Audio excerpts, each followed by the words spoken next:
The stars shone brightly in the silence of the night, and after the hot day, the cool air felt a pleasant chill on the people sitting in the elegant gazebo.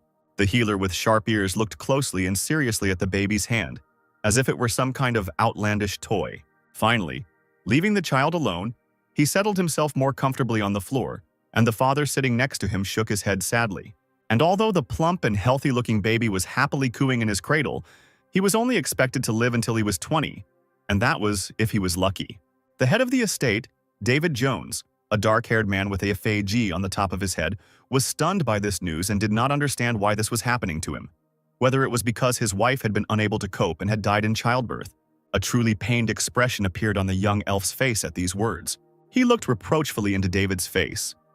He couldn't even believe that they were saying such things directly to the doctor's face. Besides, how can you speak like that about your own child who is destined to die young? It seems that the baby's 9 yin meridians are torn. In his practice, the elf has never seen anyone's Bai Hui acupuncture point so open. The head of the estate asked whether the Bai Hui was located on the top of the head. The doctor nodded, saying that if it was too open, a person's life would not be long. This is also called ascension of the deity. David had heard that ascension was only possible for powerful Taoists, but the doctor himself considered these stories to be nonsense. Perhaps David has heard of absolute martial arts masters who use the upper meridian of the head, and the Bai Hui point is used. This is the so-called ascension of a deity. A person receives too much energy of the great nature emanating from heaven and earth, and therefore dies, because he is not able to resist such a force. The inconsolable father glanced sideways at his flesh and blood, unable to understand how a healthy-looking boy could not live to old age. He stood up abruptly and turned away from his son and the healer, turning toward the thick branches of the trees. After remaining silent for a few seconds, the man, with anger in his voice, again complained about heavenly punishment, which caused a real storm of emotions on the face of his interlocutor.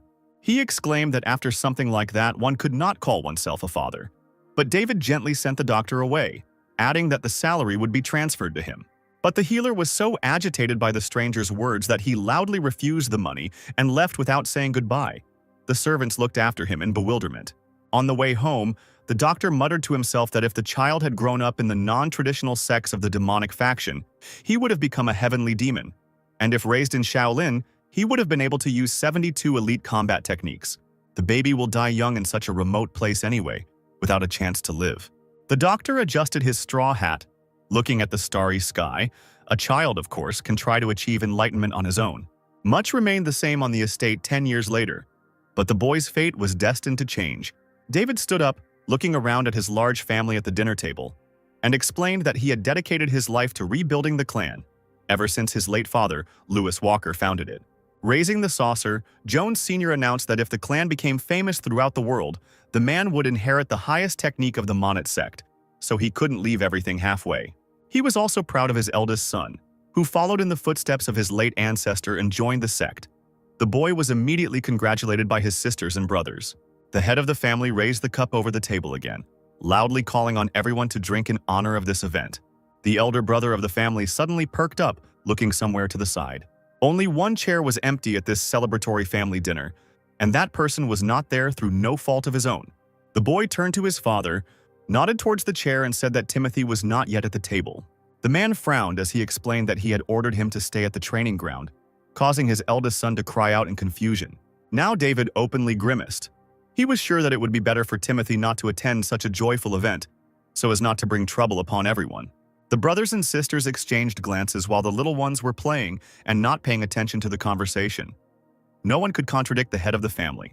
Meanwhile, that same baby in the past, who was predicted to live no more than 20 years, was training diligently. He tried to use air magic, raising streams of energy from the ground, his eyes tightly closed. Suddenly, the guy looked forward sharply, his entire figure illuminated by a bright blue glow. After a few seconds, everything went quiet and returned to its previous state, and only clouds of thick smoke remained in the room. Timothy looked closely at his own palm, from which streams of mana were still emanating. He finally mastered the art of movement of the Walker clan. With its help, the muscles are filled with energy, which moves a person through space. If his body becomes stronger, I wonder if Timothy will be able to live a little longer thanks to this training. The boy frowned, looking at his own palms and remembering the conversation with his older brother. He asked if Timothy had created a martial art, and he replied that he had done so using the clan's cultivation technique. The clan's eldest son was silent for a few moments, considering what to say to the youngest. Finally, he carefully asked to be understood correctly and sadly scratched the back of his head. Timothy was incredibly surprised, his mouth hanging open, when his relative asked him not to tell anyone about it. The brother's words turned out to be prophetic. The family perceived the news as a new misfortune. The middle brother exclaimed that during the training, an energetic deviation could occur and he would die. Timothy looked at his relative in shock.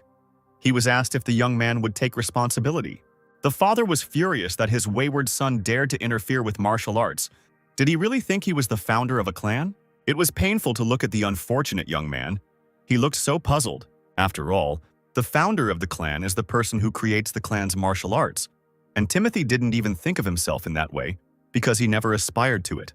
Looking at his happy family, he just wanted to get better and live with everyone. Timothy was distracted from his heavy thoughts by shouts in the street. People were hurrying somewhere and urging each other on. The guy leaned against the door, watching the crowd, guessing that today was the day the martial arts masters from the sect would visit. The Manhwa sect is one of the 9 great sects in the world, and is one of the pillars known as the strongest associations in Nebraska, along with the Mount Amherst sect. Timothy knew that this was the place where the sword deities were. He wanted to meet them in person. The servant conveyed the chief's order, a ban on showing himself to important guests. Timothy asked if the reason for this was the death of his mother, who gave birth to the boy. The guy smiled at the servant and asked with longing in his voice if the man meant his father. Not knowing what to say, the servant bowed respectfully and asked his master for forgiveness. It would seem that the young man should have long since gotten used to this kind of attitude, but it always hurt him with renewed vigor. Timothy waited until the crowd had cleared and followed. Nothing would happen if he watched from afar. There was something to learn from such skilled craftsmen. The residents glanced at the building where the sect members were rumored to have gathered, wondering who was there. Certainly not a dragon with a heavenly sword, or perhaps an elder.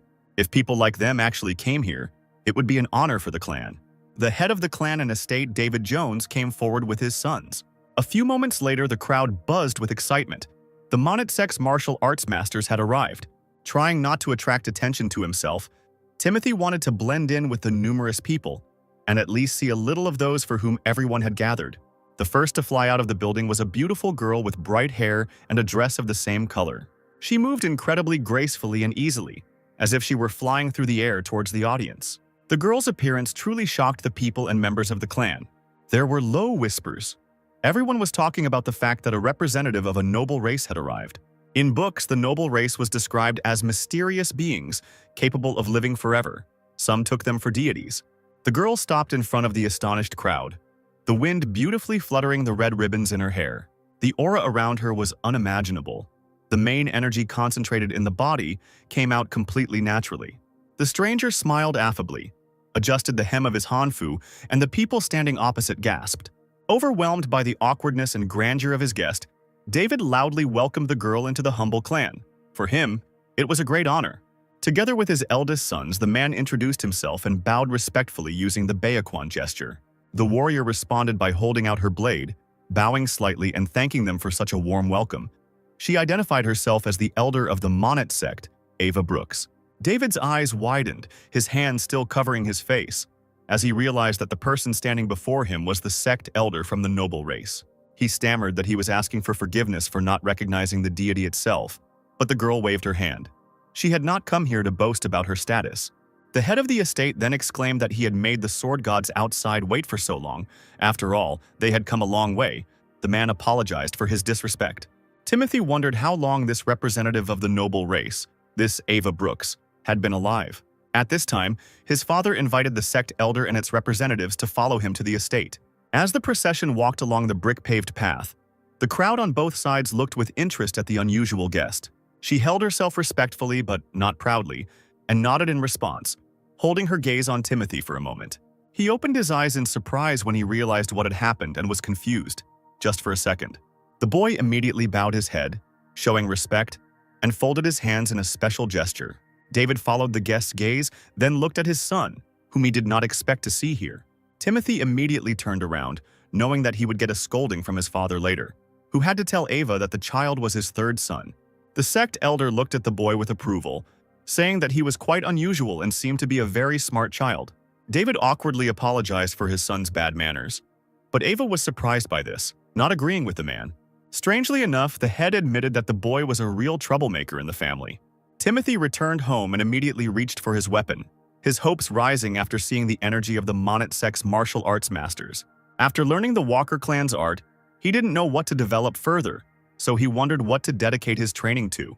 The boy pulled the blade from its sheath, looking in fascination at the gleam of the steel. Timothy wanted to practice with swords. The arriving sect members were accommodated in a comfortably furnished guest house. The elder Monet sat at the table, her companions looked out the window at the setting sun. This place was even better than they thought. With so much earthly energy, the Tyrant Sword Clan would like to take over this place. Ava, who had remained silent until then, said that sooner or later they would come here, so it was worth coming up with a counterattack. But most likely, it would be necessary to sacrifice the clan. The warriors smiled carnivorously, suggesting that they attack the Sword Clan before they got over the walls. Ava took a sip of tea, thinking deeply about someone else's words. Still, it would be great if this happened. The girl turned her gaze to the elegant dishes in which the fragrant drink was brought. The Tyrant Sword Clan represents the most challenging group of powerful warriors. Ava warmed her hands on the dishes, asking the cult members to remain vigilant and keep their swords at the ready. They assured her that they would certainly be there, and the elder began to drink the hot drink. She herself didn't understand why, but now all her thoughts were occupied only with that child. He clearly stood out from the rest, an extremely strange child of whom his own father was ashamed. Timothy was meditating alone, as always, and something was bothering him. He didn't understand why his intersection connection, Bai Hui, was so open, even though he had hardly meditated for a year due to training in the Walker clan technique. The guy closed his eyes tightly, feeling that the amount of energy passing through his head had become even greater. The body was overwhelmed by bloody energy, which engulfed his entire being. The young master seemed to be on fire. If this continued, he thought, he would lose consciousness in less than half a decade. Timothy woke up abruptly and looked at his palms, realizing with horror that he had less than 5 years left. Sweat appeared on my forehead. These thoughts drove me to real despair, and fear seemed to have eaten into my thoughts. Deciding that the cool night air would at least ease his hot head a little, the young man ran out onto the threshold. Despite mastering the art of movement, the Walker clan is really powerless to stop his own destruction. Suddenly, something terrible broke through the calm of the night, overwhelming Timothy's mind with a sharp force. There was a clear sense of ominous energy coming from the direction of my father's estate. Grabbing his simple weapon, the guy rushed there, deciding that he couldn't stay away. Something was definitely wrong. The closer to home, the stronger the smell of blood. Running up to the main gate, the young man was surprised that it was too quiet. But suddenly, only now, Timothy saw a strange portal, burning with bright colors. It was a formation trap, a cultivation array that traps or immobilizes enemies, and the guy ran into it at full speed. What was hidden from the stranger's gaze turned out to be monstrous, a real catastrophe. All the servants and close associates of the clan were dead. They lay in the courtyard in pools of their own blood, killed with brutal cruelty. Some were caught by death while walking, while others were sitting, leaning against the walls of buildings. Timothy frowned. He had no idea that something like this was happening at the Walker estate. The guy walked further cautiously, trying not to look at the bodies of the unfortunate people. He stopped in front of the girl, whose eyes were filled with horror and tears. Perhaps that trap was to blame for everything. Unable to restrain himself, Timothy closed the eyes of the dead woman. All the dead were people from the Walker clan. Were the killers that strong? Turning his head, the young man discovered survivors, but unfortunately, they were not people of the clan. A big guy with scars on his face was walking towards the boy. He looked at him with crazy eyes, saying that the boy should have hidden if he had saved his skin and not crawled out. The red-haired men nearby, wiping blood from their blades, laughed and ordered that Timothy, who had decided his own fate, be finished off. He looked angrily at the killers and said nothing, slowly rising to his feet. The bald big guy, who had 2 blades hanging behind his back, shrugged and apologized. Orders are orders. The bandit swung his palm to grab the boy with the force generated in it. But, to everyone's surprise, the strong hand was intercepted by a thin, youthful hand. Timothy, without saying a word, squeezed the area closest to the man's wrist with all his might. The skin on the warrior's arm began to burst right there, as if he had been burned by fire. A heart-rending cry of pain echoed through the courtyard. The guy silently watched the killer suffer. Blood from the man's hand splashed onto the floor. The other killers could not even imagine such a turn of events. They turned sharply at the scream and were stunned. The red-haired trio froze, clutching bloody daggers in their hands, their faces lengthened in shock. The big guy's arm was charred and no longer functional. It was simply torn off where the unfamiliar boy had grabbed it. Timothy straightened up, breathing heavily as the energy of the movement arts built up at his feet. The red-haired bandits reached for their blades, behaving more cautiously, challengingly asking who this wanderer was. Timothy held the sword in front of him, energy oozing from his big blue eyes, and exclaimed that he was the third son of the clan leader. Everyone fell silent again, cautiously approaching the young man. The wounded warrior coughed pitifully, holding his lost hand.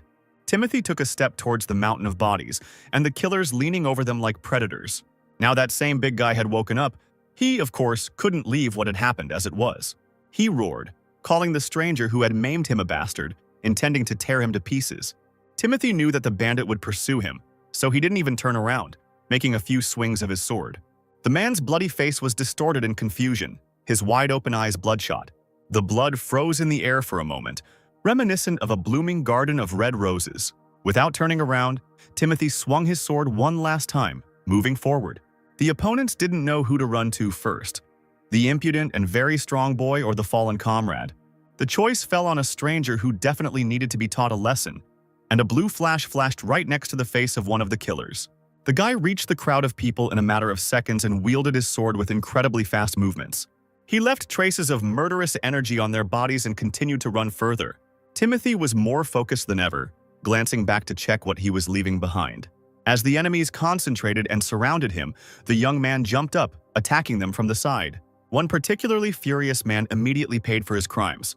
Someone else's blade ended up in his chest. The young member of the Walker clan jerked the blade out to strike the next assassin. His red robes merged with the splashes of blood from his fallen opponents. Finally, everything became quiet, and the threshold of the house looked like a real field of a terrifying battle. Timothy allowed himself to exhale heavily, resting his palms on his knees and closing his eyes. This is his first training with the magnificent sword, but the boy understands the essence of the action. Someone's voice was heard from behind, lazily saying that everything wasn't so bad. Turning around, Timothy saw a group of men, the shortest, and probably the leader, smirking, calling the slain bandits defeated idiots who had let their guard down. The guy looked questioningly at the uninvited guests, not letting go of his blade. The man admired her again, asking how someone at such a young age could be so strong. Had the boy really dedicated his entire life to training this amazing sword? Taking a closer look at the strangers, Timothy asked if they were members of the Bloodflame clan. The men laughed, replying that these guys were now lying at the boy's feet. The leader straightened up, stretched his neck, and folded his arms across his chest, replying that he was from the Tyrant's Sword sect. The young man swallowed hard, feverishly trying to figure out what to do when he found himself face to face with such opponents. It is said that the 13 heavens are the most cruel and powerful in all of Murim. Could it be that two blood clans, parts of the 13 heavens, are here now? When Timothy asked what two clans of the 13 heavens could possibly be doing here, the guy was rudely told that it was none of his business. The man from the sect was surprised and asked again when the guy asked if they knew him, since they were answering questions and not attacking. Timothy took a cautious step to the side, watching the stranger's reactions closely. He asked again if they knew that his family was part of the Desert Fortress, the best sect in Murim. That is why if Timothy is killed, they themselves will receive significant wounds despite belonging to the Sword of the Tyrant sect. And even though the guy was just talking, right at that moment, destructive energy passed through the wall of the estate. A man was lifted into the air and then fell to the ground, dropping his blade. Timothy recognized him by his clothes. He was a man from the Monit sect, and he clearly needed help judging by his bloody face. Then the boy heard the sound of rustling Hanfu and suddenly looked up. A familiar figure flashed right above his head. The young man tensed and took a defensive stance when the elder of the Monit sect herself appeared nearby. The girl looked a little confused, but Timothy couldn't believe he was seeing her again with his own eyes. The gusts of air nearly knocked her off her feet. Ava tried not to fall, landing on the ground. She used the blade as support and sank heavily to her knees, breathing heavily. The tips of her pointed ears were covered in blood. The Tyrant Sword clan began to look around worriedly, because the girl who arrived was known as the Sword Goddess. But even she was in confusion. So who was the enemy then? Suddenly Timothy felt something that sent a herd of goosebumps running through his body. Ava froze, gripping the hilt of her sword tightly and peering intently towards the destroyed wall. The courtyard was immediately illuminated by the soft glow of a majestic male figure in flowing robes. Timothy had never seen this man before, and now wondered what to expect from him. At first, the man's face was not visible due to his long hair, but it was clear from his rich clothes and blade that this was no ordinary warrior. The stranger radiated such ominous energy that even one of the cruel clans did not dare to move. The man was floating in the air, and suddenly his colorless eyes stopped right on Timothy. The boy frowned, realizing that all his thoughts evaporated from just one stranger's gaze. The man from the tyrant's sword, whom the boy had previously mistaken for the leader, dropped to one knee, greeting the clan leader. Timothy was stunned, not realizing at first that he was hearing the rest of the clan fall to their knees and bow their heads.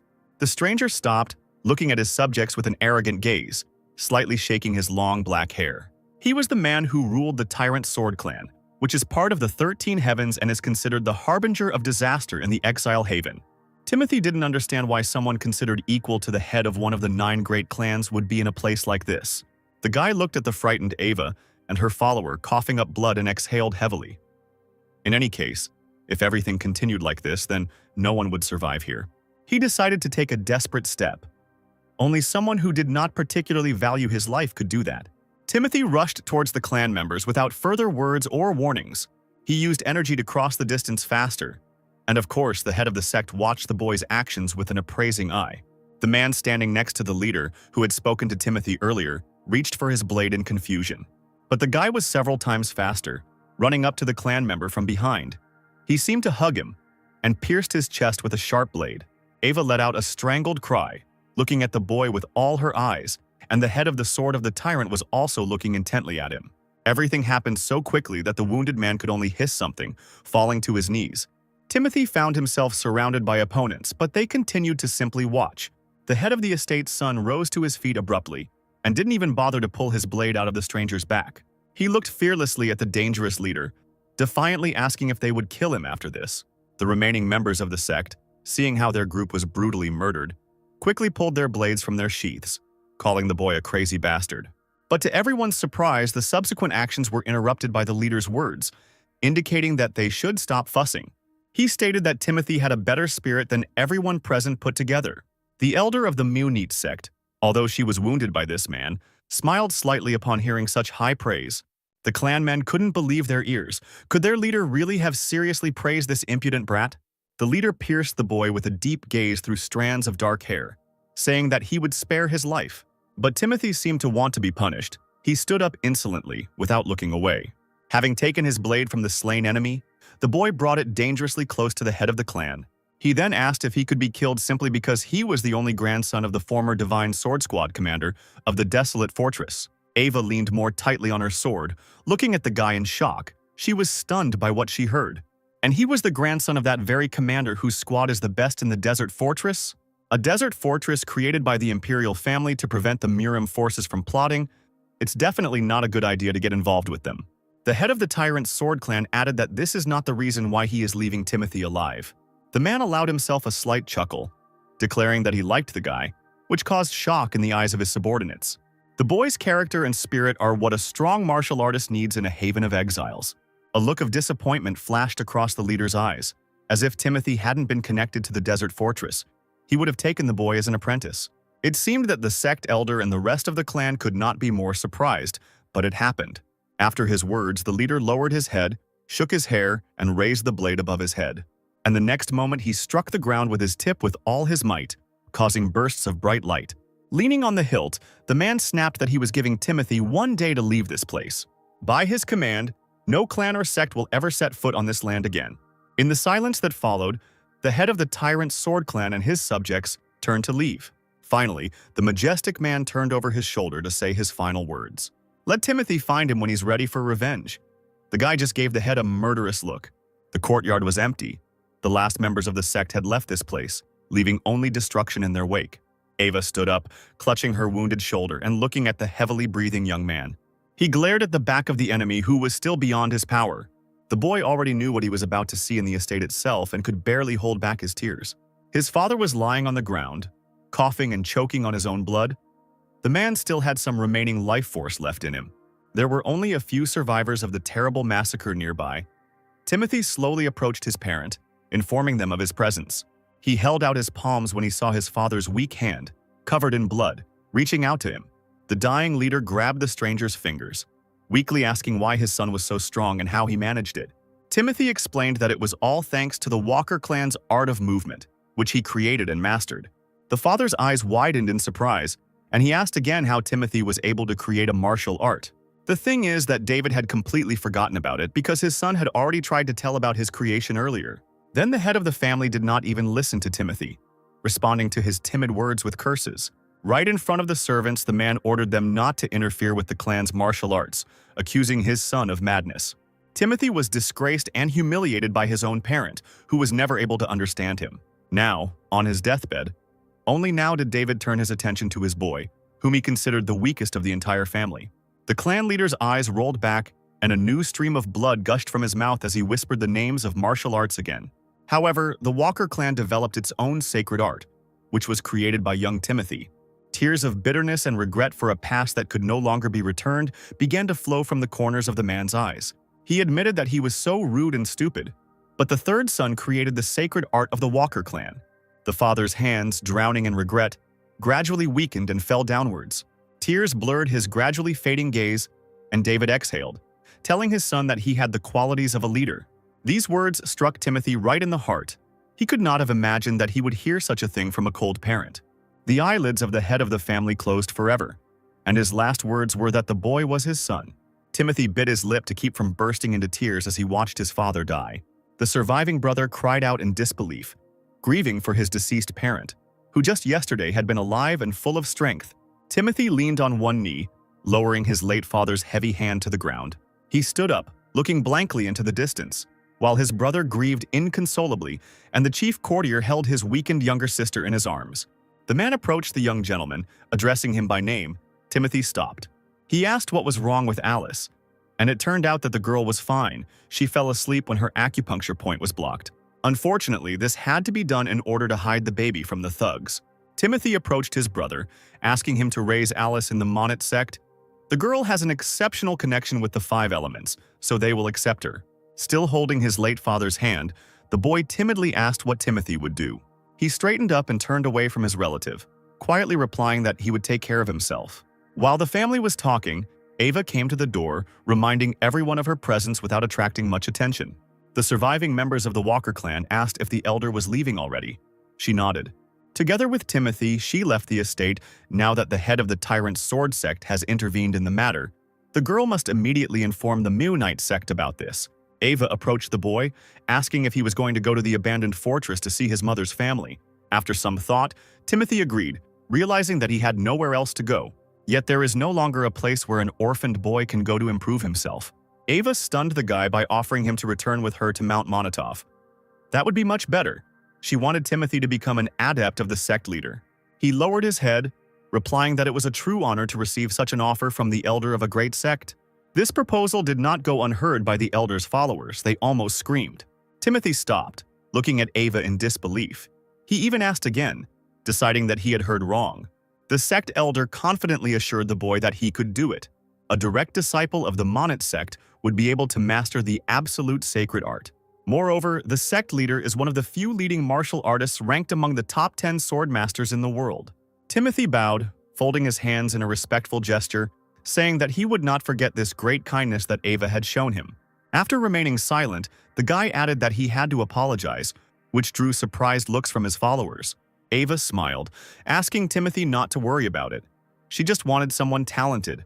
The head of the Sword of the Tyrant probably thought the same. The boy apologized again, and the elder waved her hand, assuring him that the doors of the Monet sect were always open to the son of the late head of the estate, and he should not forget that. Timothy felt extremely awkward, but he could not agree to such a generous offer now. A little later, as dusk fell over the valley, Timothy asked if he could ask Ava a question. He knew that the girl was one of the oldest beings among the noble races, but did the elder know how to obtain the fruits from the world tree? Ava was extremely surprised when she heard such a question from the boy's lips. The fruits of the world tree were guarded by the head of the desert fortress, whom the emperor recognized as his equal. They say that these fruits grant eternal life and youth to those who eat them. It is a treasure of heaven. Timothy secretly hoped that he could live much longer than his allotted life with the help of this fruit. Ava paused, explaining that she hadn't lived even half her life, so she had no power over the world tree.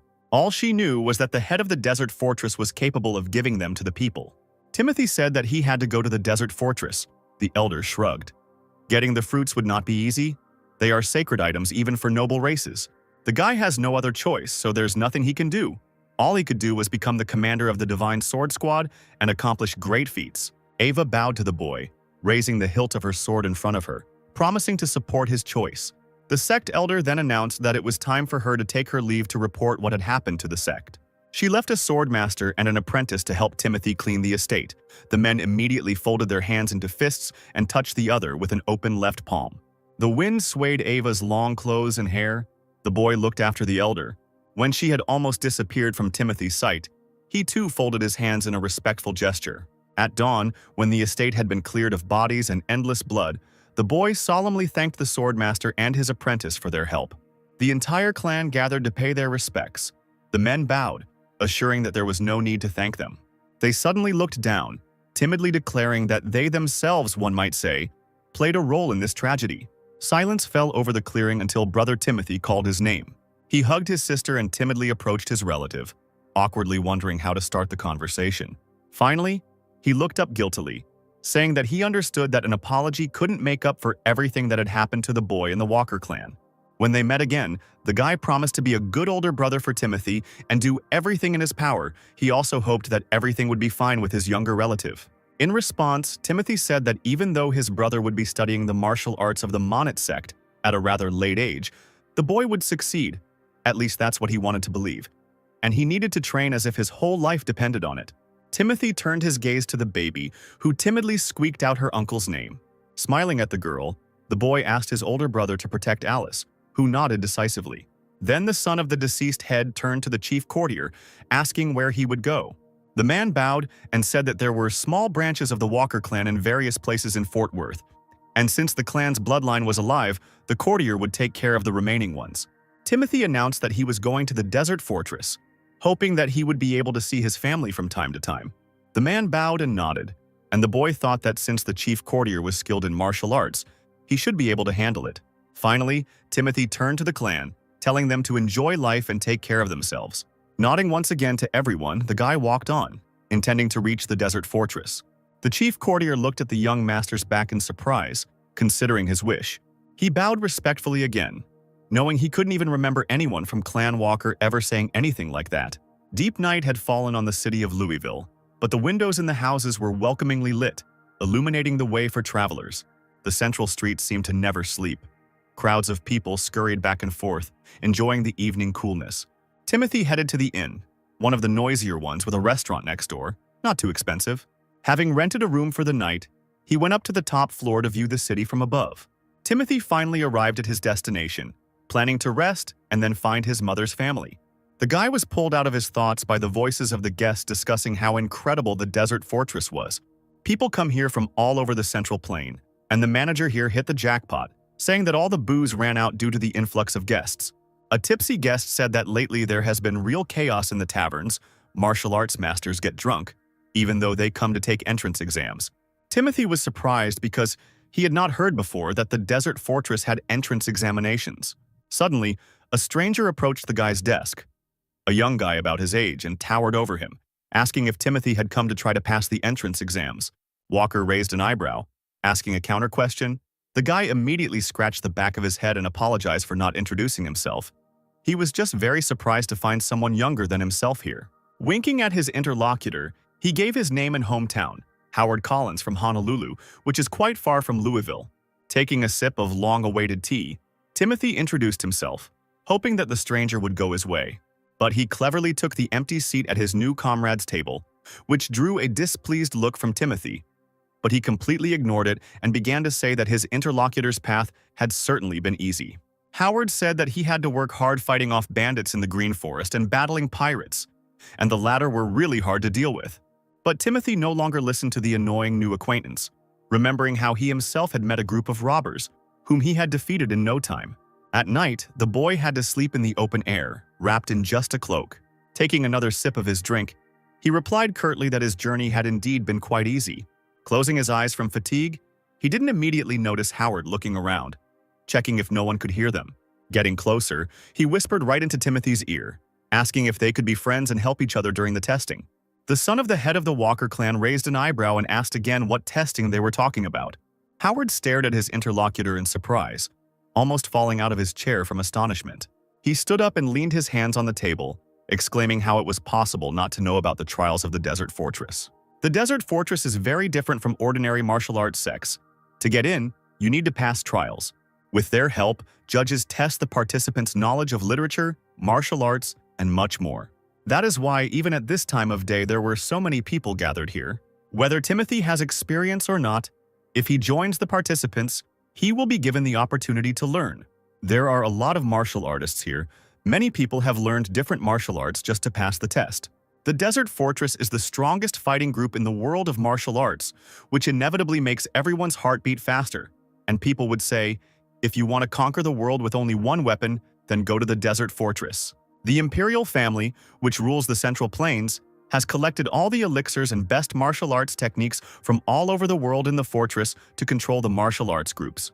Howard said with a smile that some people say that traditional sects are much better, but they themselves don't know what they're talking about. How could the fighting groups created by commoners be stronger than the Desert Fortress? If that were possible, they would have already created an empire and become rulers. The guy enthusiastically told how almost no one managed to pass the Desert Fortress test on the first try. Perhaps one person in 1,000, but even then, these are usually the heads of the next generation of respected martial arts clans. With a conspiratorial air, Howard approached his new friend, offering to go to the test together the next day. And although Timothy did not express the slightest interest in what he heard, he shrugged and agreed. His overly active acquaintance fell silent for a moment, scratching his cheek in surprise. Then he started chatting again, saying that Timothy was easygoing and they would get along. Maybe the boy would be a little confused, but it was worth repeating after Howard. The heir of the Walker clan thought that he was happy about the upcoming trials to get to the Desert Fortress. He did not want to ask for help from his mother's family, simply not knowing where they were. The next day, the boys came to the city gates, over which the district flags were flying. As the crowd approached, Howard raised his head, looking around with interest. Timothy also stopped, examining the gate, but his new acquaintance immediately hurried him. The guy nodded, tension and excitement growing in his chest at the same time. Finally, after so much time, he was able to find himself in the Desert Fortress. A little later, when the number of participants was distributed, Timothy received a wooden plaque with his number. It will be 13th. The guy muttered something under his breath, looking at his number. Well, nothing can be done. Timothy raised his head and looked around, examining the other participants in the upcoming competition. A crowd of people gathered around a simple wooden fence that separated the spectators from the contestants. The guy assumed that the judges, two serious-looking men, were standing directly opposite. They and the contestants were separated by a large field, marked with small squares. Howard quietly explained to his friend the rules of the first exam. If the examiner takes the tablet away, then you passed. If they ask you to return it to the registrar, then you're out of luck. The new acquaintance continued to tell me that the tournament would take place during the second exam. When Collins suddenly became serious and silent, Timothy asked worriedly what was going on with the third exam. For some reason, he became thoughtful, scratching his nose with his index finger for a long time. Finally, Howard, on the way out, said in a mysterious tone, "An interview with the head of the Desert Fortress." The son of the Walker clan almost dropped the number from his hands, amazed by what he heard. There are martial artists who come to Fort Worth just for this chance, and speaking with such an absolute master is an incredible opportunity. That is why people hope to ultimately receive wisdom or advice, so striving to win. Timothy nodded, saying that he understood everything, and clutched the wooden plate with the number tighter in his hands. At that moment, the examiner announced in a loud, well-trained voice that the first exam was devoted to the art of wielding the swiftness of the sword. Contestants must demonstrate one swing using the fastest technique they possess. Well, the examiner himself will observe and, of course, evaluate the skills. To everyone's surprise, a flushed Howard ran forward, raising his hand and shouting that he wanted to go. He glanced sideways at Timothy, who was standing calmly, realizing that he had been nervous and had volunteered, while his comrade was thinking that he simply needed to demonstrate a quick sword technique. The guy slowly untied the threads of his cloak. It seemed that everything looked simple enough. Meanwhile, Howard tried to calm down and pull himself together. He grabbed the blade with both hands. Timothy decided to observe how his new acquaintance would cope. Yet, despite his nervousness and haste, it was clear that Howard had a well-honed spirit and was strong. Even stronger than the bandits Timothy met on the way to the Desert Fortress. The reluctant volunteer took a deep breath and abruptly pulled his sword from its sheath. Holding them in one hand, With the other, he described a large circle with the sword in the air. The air shook under the force of the impact, and the examiners kept their eyes on Howard. The spectators were chatting admiringly, saying that the boy was emitting extraordinary energy. They had never seen anything like it. The demonstration continued for several more minutes when Howard finally stopped and stood before the stern examiners. He was breathing heavily, looking askance at the chief judge, waiting for him to speak. The man's face opposite was completely expressionless. He froze and remained silent.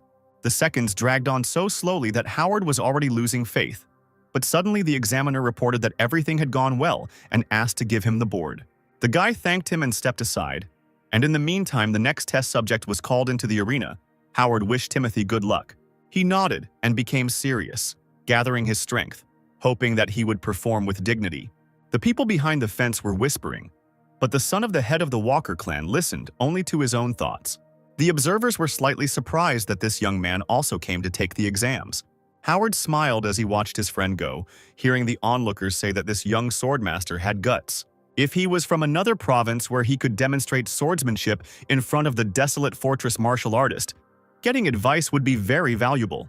The steps towards the examiner seemed endless to Timothy when he stopped in front of him. The distance between the master and the subject was not too great, but not too close either. Timothy nodded respectfully, lowering his head and closing his eyes, concentrating. The examiner chuckled and nodded in response, his face just as inscrutable.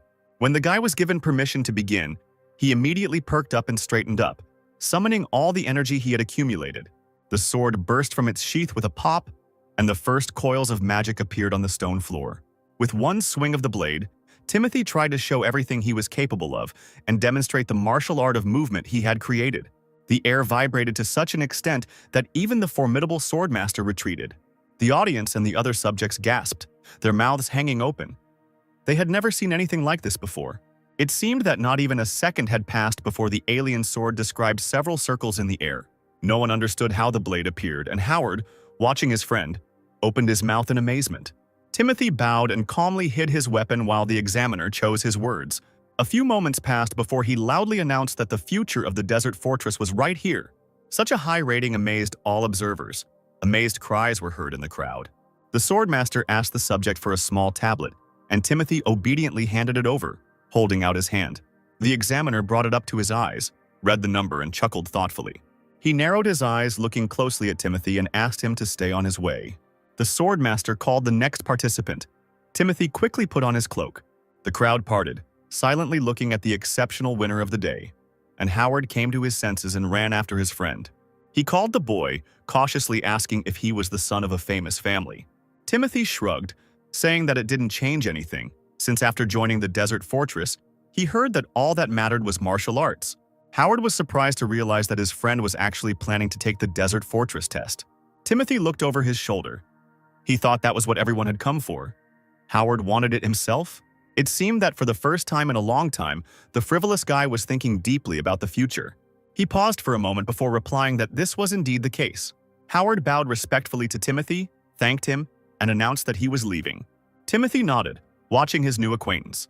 He hoped that the kind and talkative Howard would pass the second exam. The next day at the inn was spent in continuous meditation for the child of Clan Walker.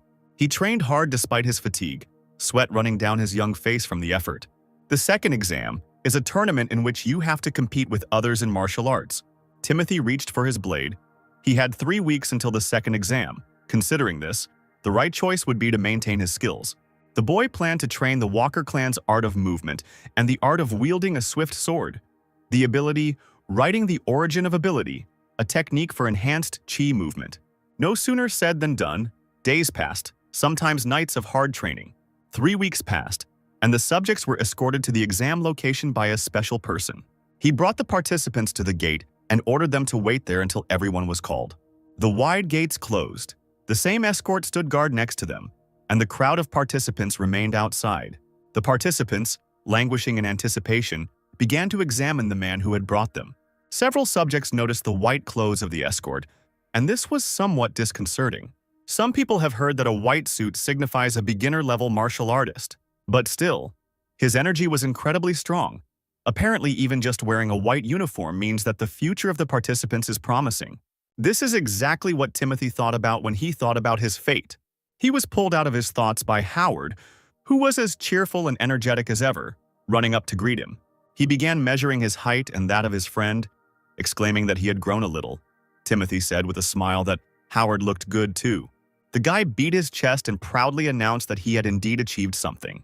He decided to remind his friend that winning was not what mattered in this exam. Even simply participating in one of the 2 matches of the tournament is enough to catch the eye of one of the masters of the Desert Fortress, who will be observing the progress of the tournament. Even though this was the hardest part, Timothy asked, "Even if we win 2 matches, they might still not let us go further?" Howard bit his finger and frowned, nodding.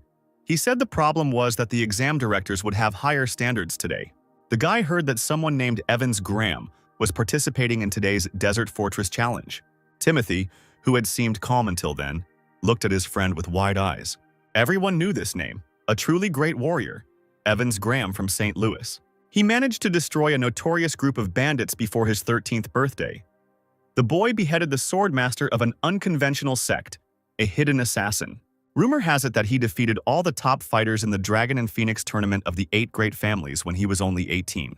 Timothy didn't understand why a young fighter from the Graham family would join the Desert Fortress.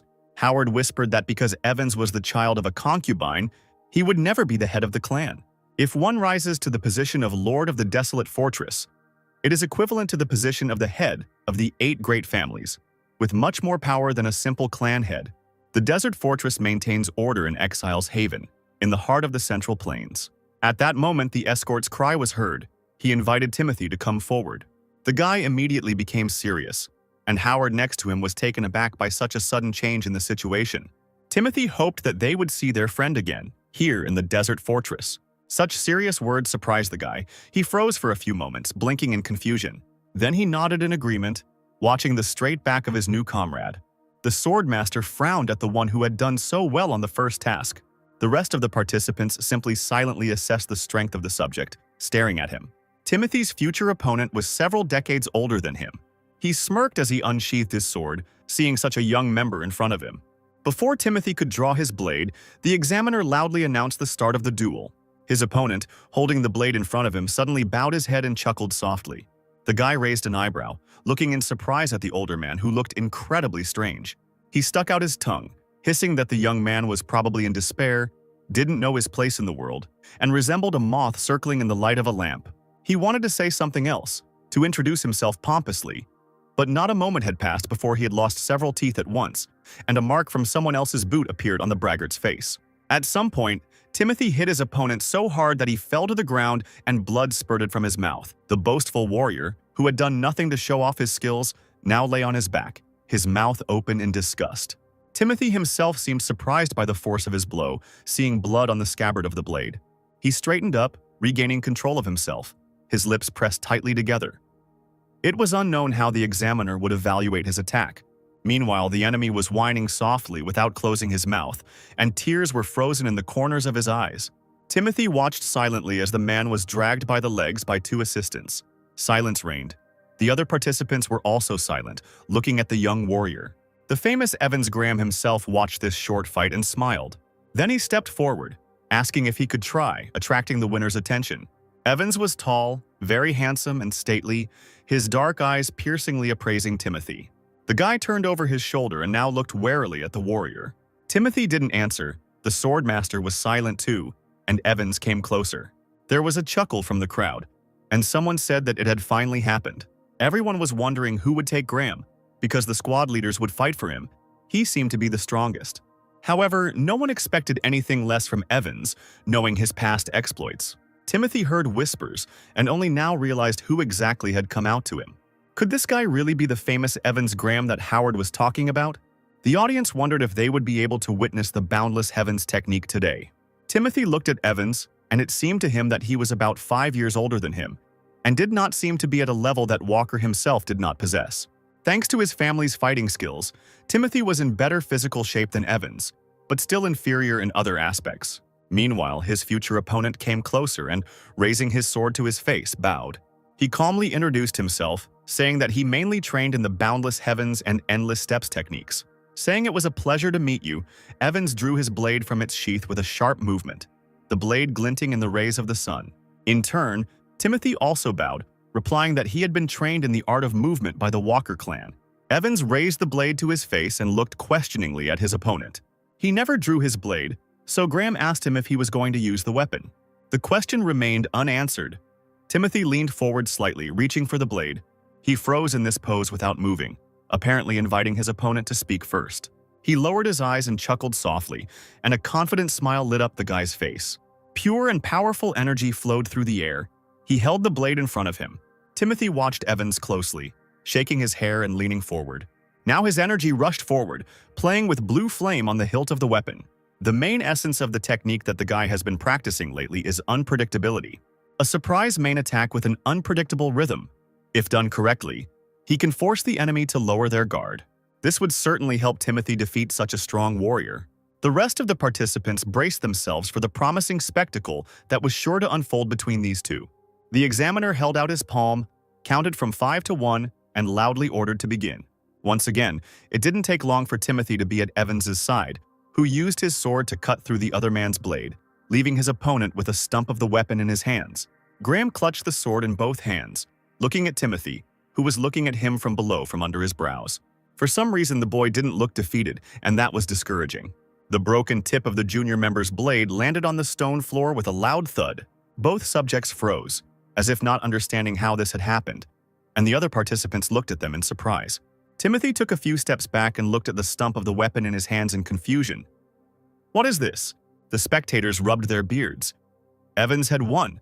What a terrifyingly magnificent sword. Even the most confident spectators were now flushed with tension, not imagining what they would have to face. Graham himself frowned and lowered his head, examining his own weapon with displeasure. Then he lowered his sword, looking at Timothy, who stopped looking at his blade and looked at his opponent. Evans suddenly smiled softly and said something that threw everyone around him off balance, that he had lost. It was funny to look at Timothy's face. His eyes were so wide and his mouth was open in silent shock. The spectators blushed. Such words from the absolute winner sounded wild. Now everyone started talking about Timothy's frightening and amazing sword, which, moreover, was at least 5 years younger than Evans. When the latter returned the blade to its sheath, everyone asked questions about whether the young fighter could use true energy in his techniques. As it turned out, a powerful martial arts master was hiding in the boy's hometown. It's scary to even imagine what he will become.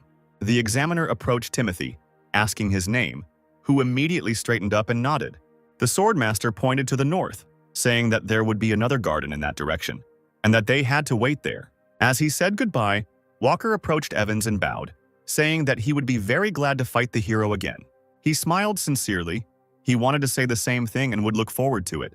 TD nodded and walked out of the building, passing through the main gate, heading towards the garden. The other participants looked in surprise at the young test subject. So young, and yet he was able to pass the second exam. Everyone was confident that Evans Graham would enter first as the true winner. Timothy heard other people's words and suddenly stopped himself, thinking about the duel. He knew that he wouldn't have a single chance of winning if the fight dragged on, which is why, as soon as the duel began, the boy used the most extreme form of the magnificent sword he knew. However, due to Evans infusing his sword with his true energy, Timothy's blade broke. It was a misfortune on the boy's part due to the reckless use of the magnificent sword. But instead, Graham, to everyone's surprise, admitted defeat. Perhaps the nobility of a famous family. Even the other participants were surprised, thinking that the young man could not yet use true energy in his techniques. Clan Walker is a third-rate branch of the clan in the local area. If there had been someone at home who knew how to use such a skill, Timothy would never have learned it. However, now the guy knew this. Now it dawned on him how best to do everything, only when his own mistake became obvious. Timothy tried his best and put energy into what was left of his blade. Now he understood that it was not as simple as simply charging the weapon with energy. Timothy could use the true energy as a means to become one with the sword. The subjects, who had gathered in a group and were discussing something, turned their heads at once upon noticing the light. It was so bright that it couldn't go unnoticed, and the men were dumbfounded. The young man was emitting incredibly strong vibrations, and it became clear that there was a resonance with the sword. But this had never happened before, because the fighter was too young for this. And yet people saw it with their own eyes. It was impossible to deny what was happening. It feels like the sword and Timothy's body have become one. It must be the union of the body and the sword. A new sword technique that the boy will use in battles. Looking at the stump of the dagger and feeling its incredible power, Timothy smiled like a child. He heard footsteps and came to his senses. Evans was standing next to him. He congratulated the enemy on his enlightenment. At first, Timothy didn't understand why he came at that particular moment. But then he noticed that the warrior was holding the hilt of his sword in front of him, and the crowd was looking at them thoughtfully. Was Graham protecting him out of fear that someone might stand in the way of the young man's enlightenment? Timothy hesitated for a few seconds but then said he didn't know Evans was protecting him and thanked him. He then congratulated his opponent on passing the Desert Fortress test. Evans was stunned for a moment, looking at the young man in surprise, not understanding what he was talking about. But the next second he threw his head back and burst out laughing, which in turn surprised Timothy. Only now the guy noticed Howard standing next to him. He raised his hand to indicate his presence. Timothy congratulated his friend. Howard perked up and exclaimed, asking Walker if he knew he had a nickname now. The boy responded to the puzzled look by saying that when someone demonstrated exceptional fighting skill or attracted attention, people would give them a nickname and then address them that way. Most nicknames represent great honor for martial artists, not counting those who commit chilling acts. Cliff Swordsman, White Killin. These are all nicknames. Evans smiled and said he had heard about it too, and Timothy shrugged. He had just passed the test. White Killin looked at the guy seriously and called him by his nickname. Lightning Genius. Lightning Technique. Light Skill. That's what the participants saw when Timothy fought. Even the martial artists of the Desert Fortress called Timothy that. It turns out that this is the nickname of a young man in the Haven of Exiles itself. Timothy wondered why his friends thought they weren't making fun of him in the same way they would have made fun of someone who was just a little bit skilled with a sword. The guys rolled their eyes, and Evans said that if this was a little for Timothy, then he himself was a complete zero. Lightning Genius. Timothy Walker is a name the boy never even dreamed of when he was training on his estate. Finally, the examiner ordered everyone to gather around a tall, multi-story building. There is one last test left. If the participants pass it, they will join the Desert Fortress. Timothy raised his head, peering into the high vaults, imagining the future. A living part of history and one of the strongest martial artists, meeting with the leader of the Desert Fortress. There were now far fewer volunteers, as the task required incredible concentration and confidence. Not much time passed when the next test subject, who was walking briskly through the door, came out. Now, appearing and coming out of the shadows, everyone gasped when they saw his face. Howard was shocked by these changes. This was not the reaction he expected. The man was exhausted both mentally and physically, and wandered towards the exit as if in a dream. Everyone came out pretty quickly and looked really shabby. Did the boss just watch and say nothing? Finally, it was Timothy's turn. The guy glanced at the door with slight fear. But there was no other choice because it was necessary to finish the job once it had been started. The examiner ordered to go up to the top floor of a tall building. Having climbed many stairs, the guy found himself in front of a majestic gilded door. A few seconds passed and it slowly opened with a loud creak. Timothy gave himself a few seconds to gather his courage and go inside. He held the sword tightly in his left hand and suddenly looked down in surprise, noticing flowers growing on the floor right in the room. Long tree roots stretched across the floor, giving the place a strange atmosphere. Having reached a large window, next to which a stranger was sitting on a bench that literally grew out of the tree, Timothy stopped. This person is a young-looking girl with pointy ears and a bored look, the head of the Desert Fortress, considered to be one of the strongest in the world. She didn't even turn away from the window, but sat silently with her eyes closed when Timothy introduced himself loudly. And only then did the girl slowly, as if reluctantly, turn to him, shaking her bright hair. The guy, who had been standing calmly until then, leaned back in surprise as if he had seen some kind of miracle. And it was indeed so, the appearance of the head of the Desert Fortress. Her incredibly deep green eyes were striking. She suddenly spoke up, saying that Timothy was related to this child. He looked at the girl with incomprehension. Did she really know his mother's family? The head of the Desert Fortress crossed her legs. It seemed the guy had finally realized it, and he wasn't one to be timid. Timothy nodded, confirming that he was the grandson of the former commander of the Divine Sword Squad. The girl said that he would soon become part of the Council of Elders. This man does not give up so easily. The chief fell silent, looking closely at Timothy, then said that he was wounded. The guy didn't think it was serious, just normal family matters, nothing to worry about. But the girl didn't think so.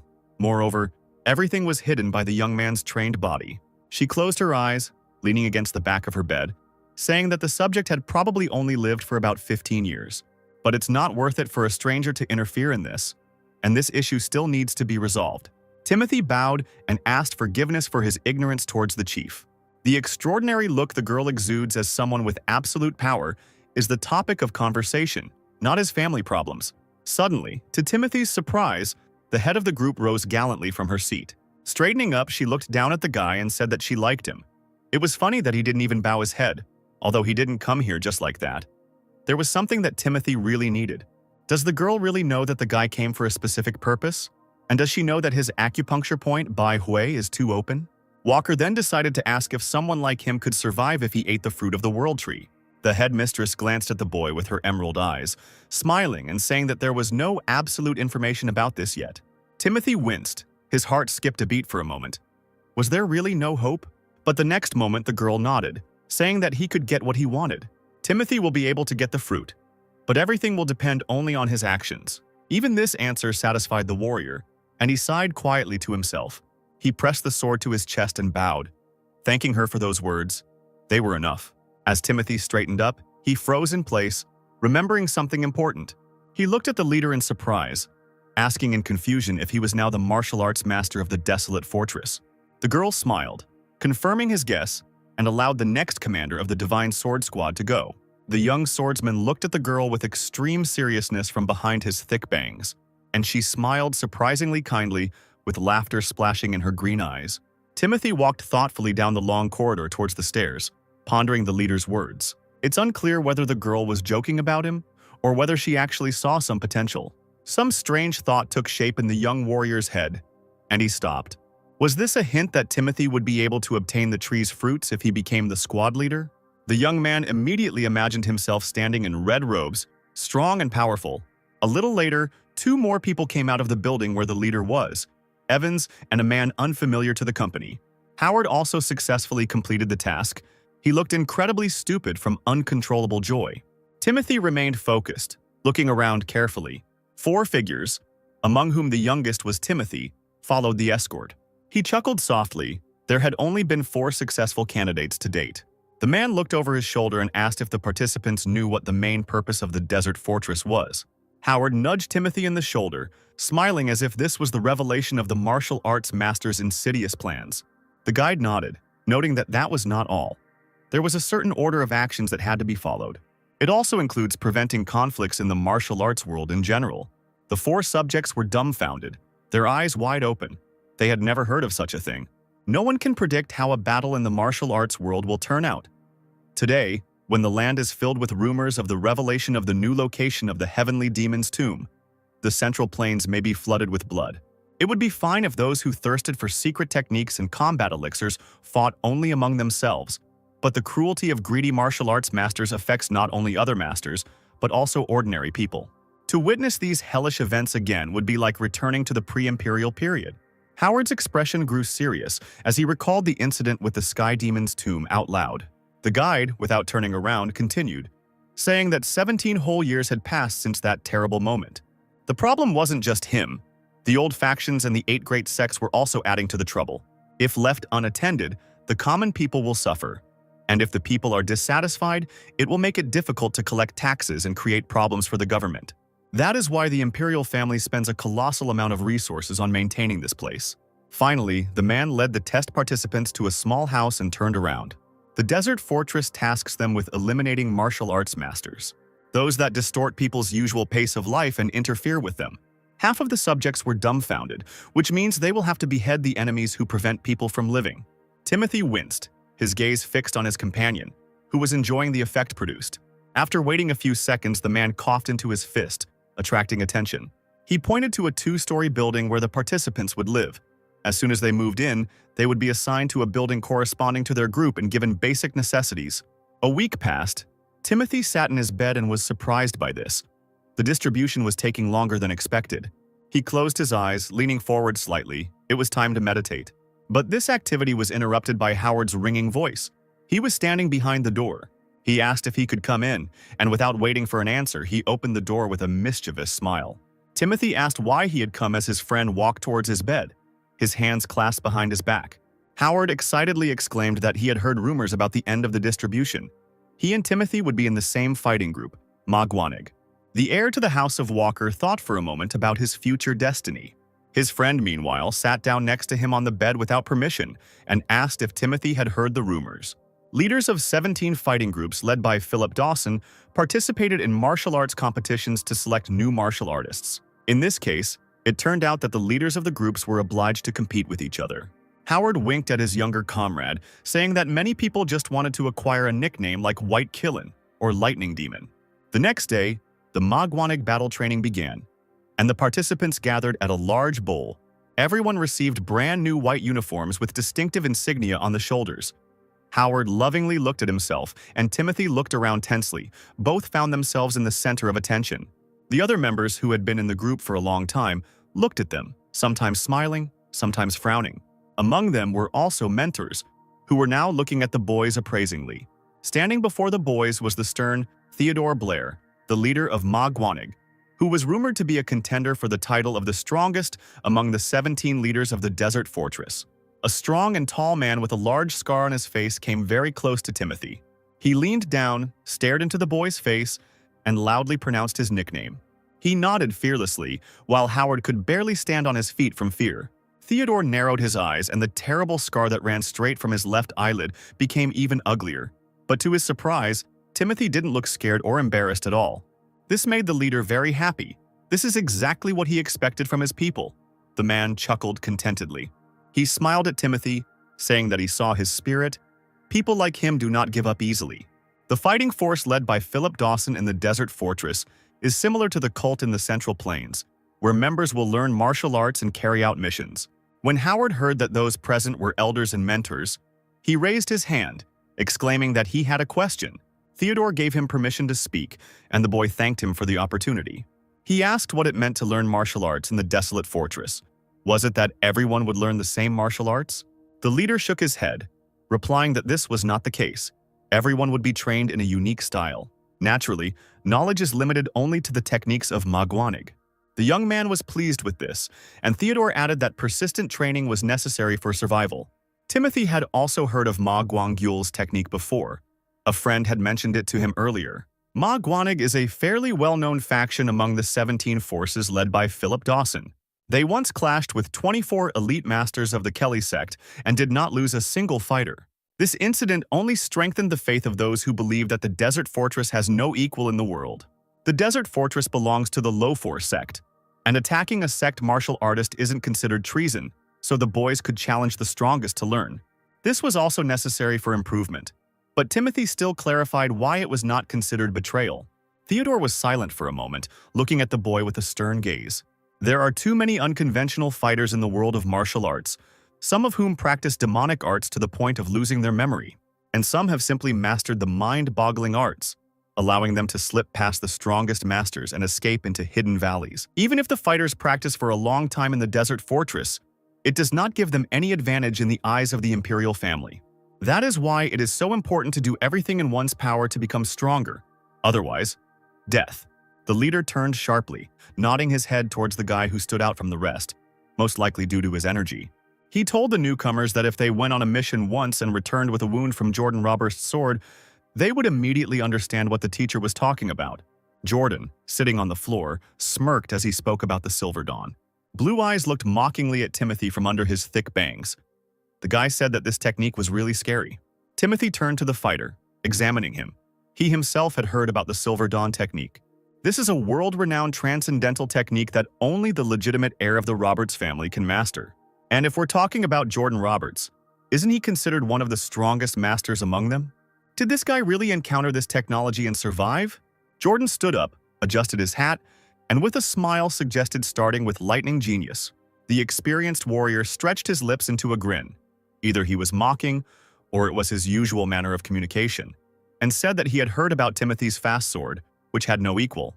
When Lightning Sword returned the intense gaze, Jordan added that he wanted to verify the rumors for himself.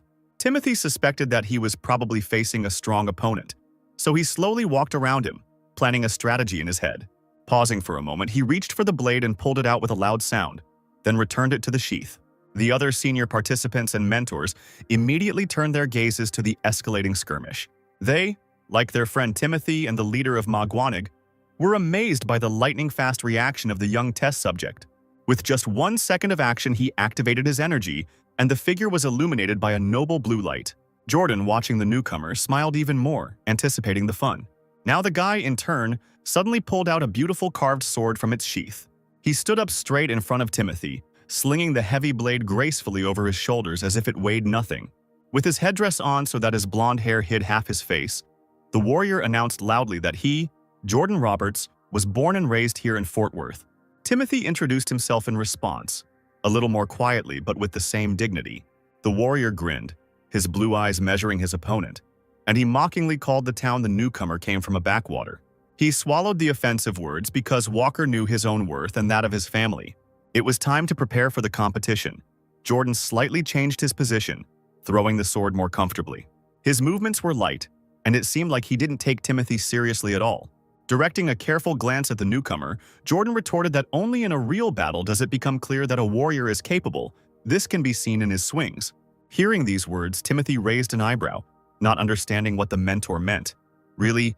Movements in the wind? He pointed his finger at Walker, saying that if he could end up here at such an age, it meant he was quite talented.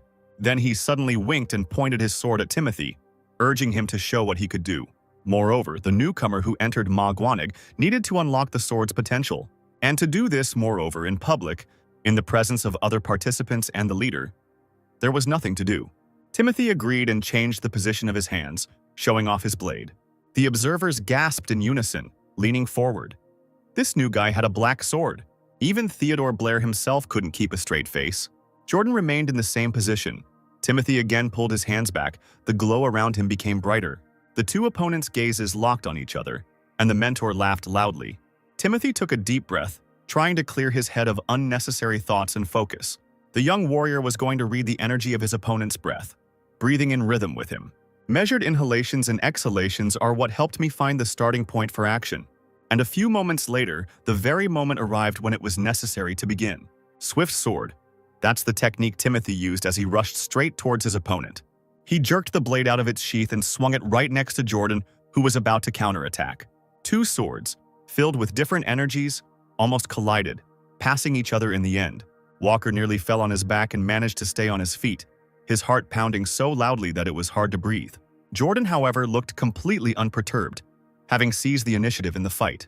Timothy looked at his mentor's confident smile, wondering how he had managed to retrieve the sword so quickly. That's right. The guy survived against the sword of Charles Jenkins, a true master. Timothy's opponent raised his hand with the blade up as he approached again, preparing to attack. Jordan was completely in a state of unprecedented excitement, knowing that he was not easily upset. Timothy finally decided to take the risk when a beam of fiery energy shot right past his face. The enemy was still standing in the same position when the young man bent down and slid across the floor, his shoes sliding. Jordan, without losing his grip, turned sharply, trying to touch the young man who was right behind him. A few seconds before the newcomer struck with his blade, the elder deftly counterattacked with his own. Opening his mouth with tension, the warrior increased the pressure, trying to push the alien weapon away from himself. But Timothy wasn't about to give up either. Veins appeared on his temples and sweat broke out on his face. But suddenly something happened that Walker did not expect at all. He was left alone on the battlefield. His opponent disappeared, but it was clearly a trick and he was already somewhere nearby, ready to attack. Timothy felt the alien energy gathering behind him in fiery streams. He stood still, focused, waiting for Jordan to finally appear. Biting his lip, the young man waited a few more seconds, expecting someone else's attack. And at the moment when the mentor did this, the newcomer again ducked, avoiding the blow of the blade. Now it was his turn to swing the sword, which Timothy did. The blow upwards on Jordan's head caused his hat to fall to the ground. Dodging, the elder did a graceful somersault in the air, ending up upside down. The cap, the color of his uniform, no longer hid his pointed ears, and it became clear where such strength came from. The boy, whose body was still raging with energy, sank to the floor, landing on one knee. The tiles around the opponents were broken in some places. Emotions gradually subsided. The battle was over. The spectators gathered around, confident of the elder's victory, fell silent in shock. Howard could no longer hide his shock, unable to close his mouth. Even the leader was confused. Timothy, breathing heavily, shook his hair and frowned at Jordan. As expected, his opponent, who looked surprisingly tired, was of a noble race. Walker's blade glowed blue again. The boy wanted to further test the resonance with the sword. But the ensuing silence confused the warrior, and he looked around. People were looking at him with their mouths slightly open in surprise. Even the opponent himself, who had previously acted so self-confident, also looked stunned. Timothy lowered his sword, standing awkwardly. He didn't understand such close attention. After coughing and catching his breath, he tried to find out if Jordan wanted to tell him something. His eyes grew larger, and all the mentor could say was just mumble something stupid in response. Finally, Timothy put his sword away, saying that he knew what his opponent had done. He had allowed him to make a few lunges, so let him be honest. Jordan looked up, and it was clear he was having a hard time composing himself and saying anything. The guy pulled himself together and rudely pointed his finger at Timothy, sharply asking how old he was. He frowned, not expecting such a banal question, and replied that he was 15, and what difference did it make? After all, the enemy usually doesn't care about age and only real achievements matter. Suddenly, Jordan almost fell backwards and muttered the newcomer's age in shock. Timothy didn't understand why age mattered when it was a matter of life and death, but everyone was interested in where such skill came from at 15 years old. The other participants could not believe what they heard, thinking that the heavens themselves had made a mistake. Some have been to the Dragon and Phoenix tournament and have never seen anything like it. Even if someone has been studying the path of perception since birth, it is very difficult to reach such heights. One of the elders grinned, remembering that he was considered a rare talent in his area. Timothy turned his gaze to Howard, who was shaking with inexpressible emotions, covering his mouth with his hand. Theodore, behind him, frowned more and more with each passing second, trying to comprehend what he had seen. Finally, Jordan shook his head, smiled, and sheathed his blade. Yet today, he was faced with this incredible young fighter who, at 15 years old, was able to give him a fight. A little later, the entire group was taken outside to train and divided into pairs. The elders sat on the stairs and laughed, hearing strained sounds from the side. The leader's large palm was immersed in a blue cloud of energy, turning inside. Howard stood there, nearly out of breath, while they were soullessly digging around in his energy center, making those very sounds. A second later, the torture stopped. Theodore frowned, but noticed that the boy, at least, had endured. He ordered him to analyze what had happened to him and learn a lesson. Howard pressed his palm to his chest, breathing heavily. While the unfortunate man was catching his breath, the leader turned his heavy gaze to the side. Not far from them, Timothy stood alone, training on his own. Seeing that the student had opened his eyes, the man asked if he had finished and understood the essence of the principles. Walker replied, "It is Yuntumo, a principle that describes freedom and liveliness in thought or action." This was the correct answer. No matter the situation, the body is always capable of movement, and the continuous, smooth flow is the true essence of Ma Guanig techniques.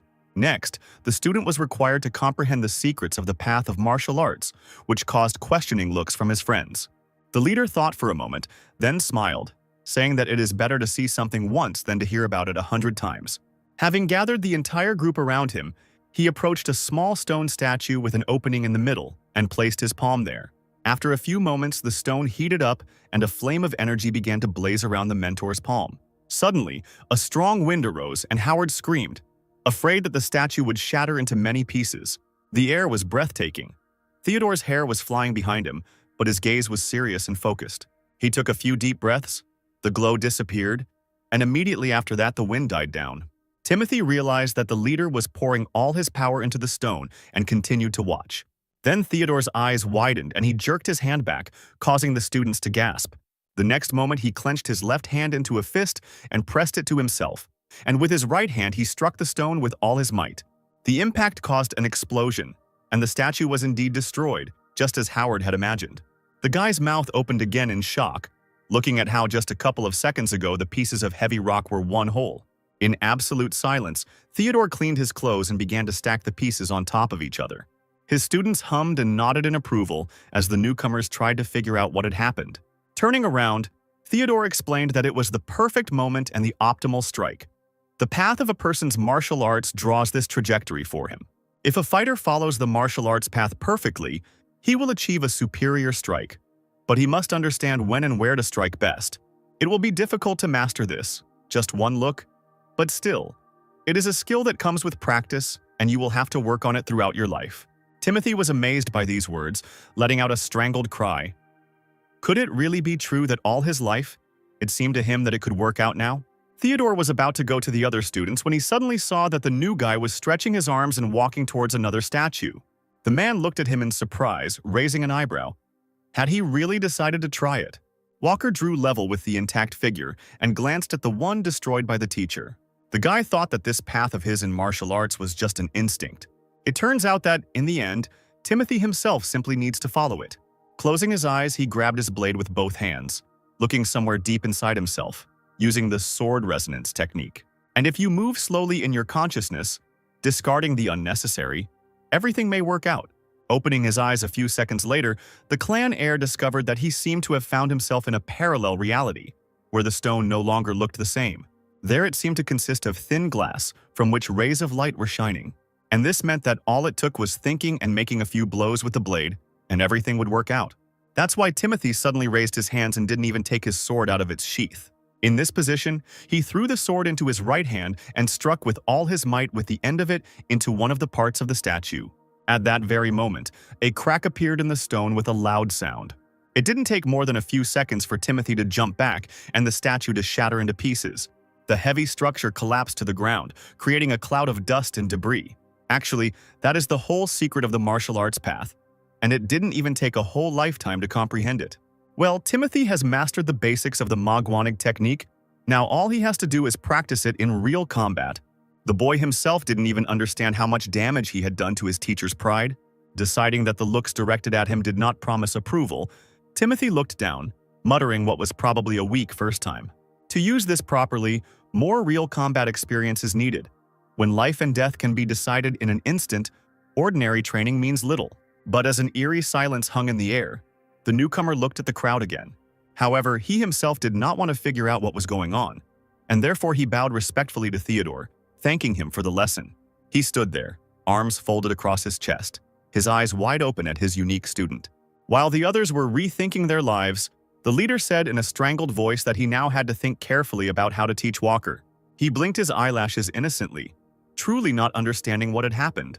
The next day, Timothy was watching boats sailing along the canal when he heard his friend's voice, which seemed to appear out of nowhere. He said something about their elders recently encountering the Trinitario group. Howard settled down next to his comrade on the stairs. Walker asked why no one respected the laws of the desert fortress. After all, a fight outside the training grounds is grounds for punishment, so why did they fight? Howard suggested that it was a student from the gang who started the fight while drunk, saying that under Theodore's leadership in Manhwa, you won't learn anything. This surprised Timothy beyond words. Was it really only because of this that the fight broke out? Howard grew serious, complaining that his friend clearly didn't understand the world of martial arts. That's just how things worked in this place. One careless word can lead to conflict, and only by overcoming such trials can a person build his reputation and then travel freely. Timothy asked if any victory wasn't something to be proud of. After all, the elders are simply protecting the newcomers. The boy exclaimed that if someone had told him that, he simply wouldn't have known where to go. Timothy began to think that the group simply had a personal score to settle with Manhwa, and this was a good opportunity for some business. If he wanted to obtain the fruits of the world tree, which are revered by all noble families, he would have to achieve a lot, and for this he needed powerful allies. They say that brave warriors must owe their lives to become brothers, so it would be a good idea to make them your debtors in advance. Walker stood up abruptly, telling his friend he was right, earning him a puzzled look. If the elders even drew their swords for Timothy, he couldn't just leave it like that. He had to go to them. Howard also rose from the rock, seeing his comrade run resolutely towards the team. He exclaimed that Timothy had a fighting spirit and was not alien to the feelings of a true warrior. Timothy and Howard ran out to the square, where almost the entire group had gathered. The elders looked at the newcomers, surprised that they had come to training. They didn't have classes on schedule, but they still came. That's persistence. Timothy didn't answer and walked confidently straight towards Theodore. Howard began to bow to smooth things over, and the elders didn't understand why he was making such an effort at the initial stage, when respect was more important at that time. The leader was not very happy about the arrival of the newcomers, but they stood before him and bowed. Throwing a menacing glance at his friends, the man asked if they had any problems with their training. To Howard's bewilderment, Timothy said he wanted a duel. Theodore shrugged and suggested that he choose an opponent. The elders would be happy to agree. Walker took a deep breath and blurted out in one breath that he didn't want to fight his own people. He intended to duel someone from the Trinitario group. Everyone who was busy with their own affairs and heard this were immediately stunned. Howard almost lost consciousness from such a statement.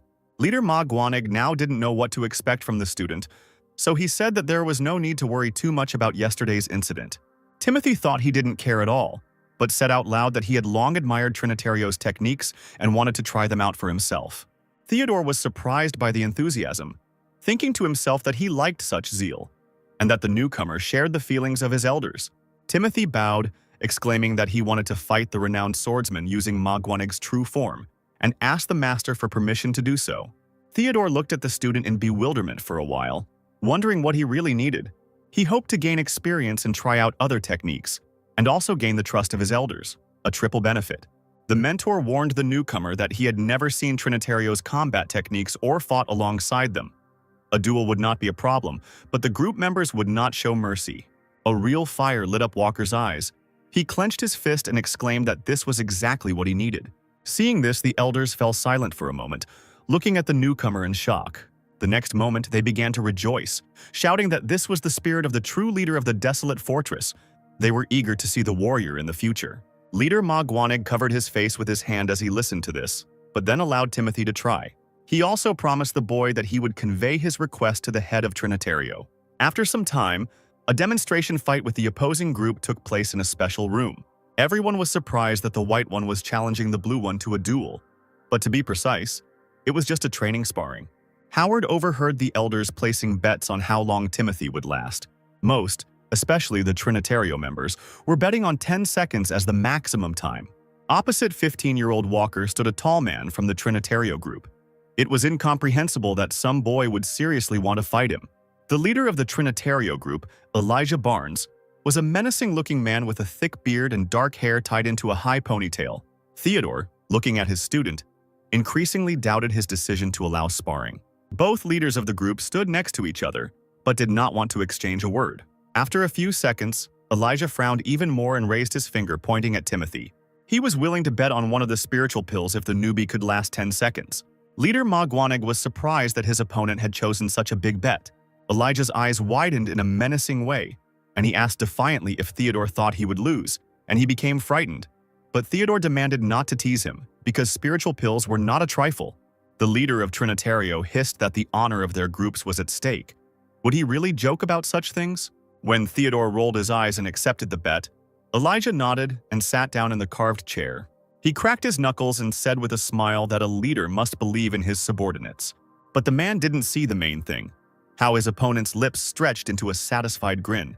Meanwhile, it was time to begin sparring, and a member of the Trinitario group approached the white one of Magwanig, asking for his name, which Timothy had given earlier. The guy bowed respectfully, repeating what he had said, as etiquette required.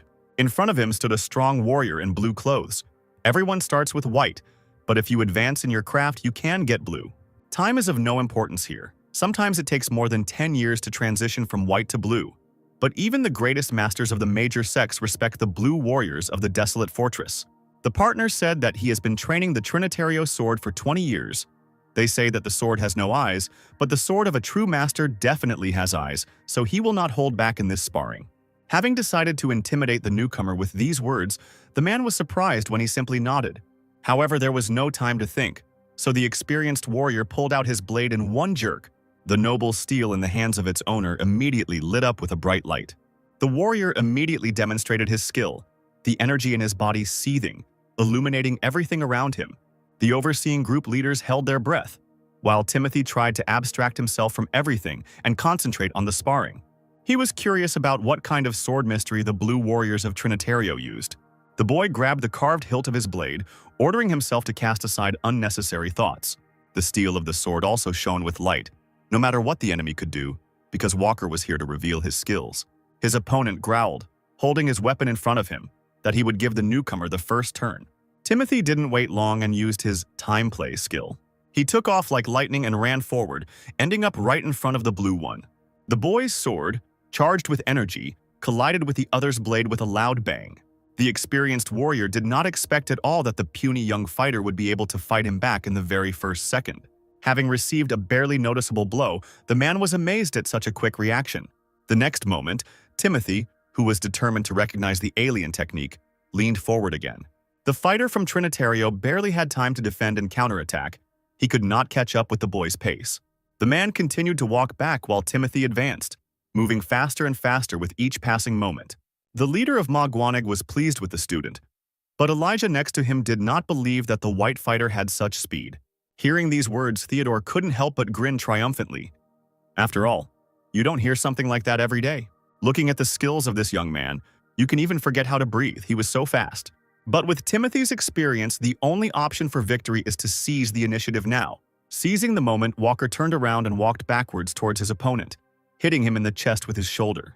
He hesitated and tried to dodge, but Timothy turned to face him again and moved forward with his sword.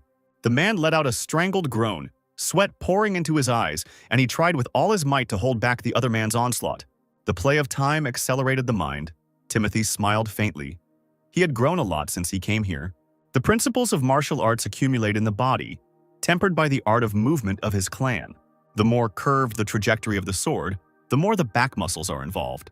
If you use rotation, the energy forms a vortex that prevents the enemy from even seeing you. The spectators were stunned by such a reception. The strong wind almost blew them off their feet. Timothy, meanwhile, circled around the experienced fighter, not allowing him to make a single attack. No matter how hard he tried, he could not resist. The young man realized that he seemed to have mastered another technique. A grin, foreshadowing a decline in strength, appeared on the blue one's face. He still tried to at least not fall flat on his face. In the end, less than the agreed-upon 10 seconds had passed before the senior warrior's weapon flew out of his hands. It all happened in a matter of moments. The sound of thrown iron echoed through the room. Timothy breathed heavily, looking at his opponent with a frown, pressing the tip of his blade to his neck. He didn't even move and seemed to be trying not to breathe. He just raised his hands, nervously scratching his wrist. Theodore couldn't help but chuckle through his wide grin as Elijah bolted upright, gripping the armrests tightly. Even the senior advisors were beside themselves with what they saw, muttering something under their breath. There was thunderous applause and shouts as Timothy looked at his sword. He had indeed won. Having removed the weapon from the stranger's neck, he lowered his eyes and hid it in its sheath. He was lucky. The guy believed that he won because of a flash of inspiration that added strength to his impulse at the right moment. If they were asked to fight again now, things might turn out differently. Timothy bowed to his opponent, thanking him for the opportunity to enjoy his amazing swordsmanship up close. The fight had been glorious. The man smiled and turned around to finally pick up his blade from the floor.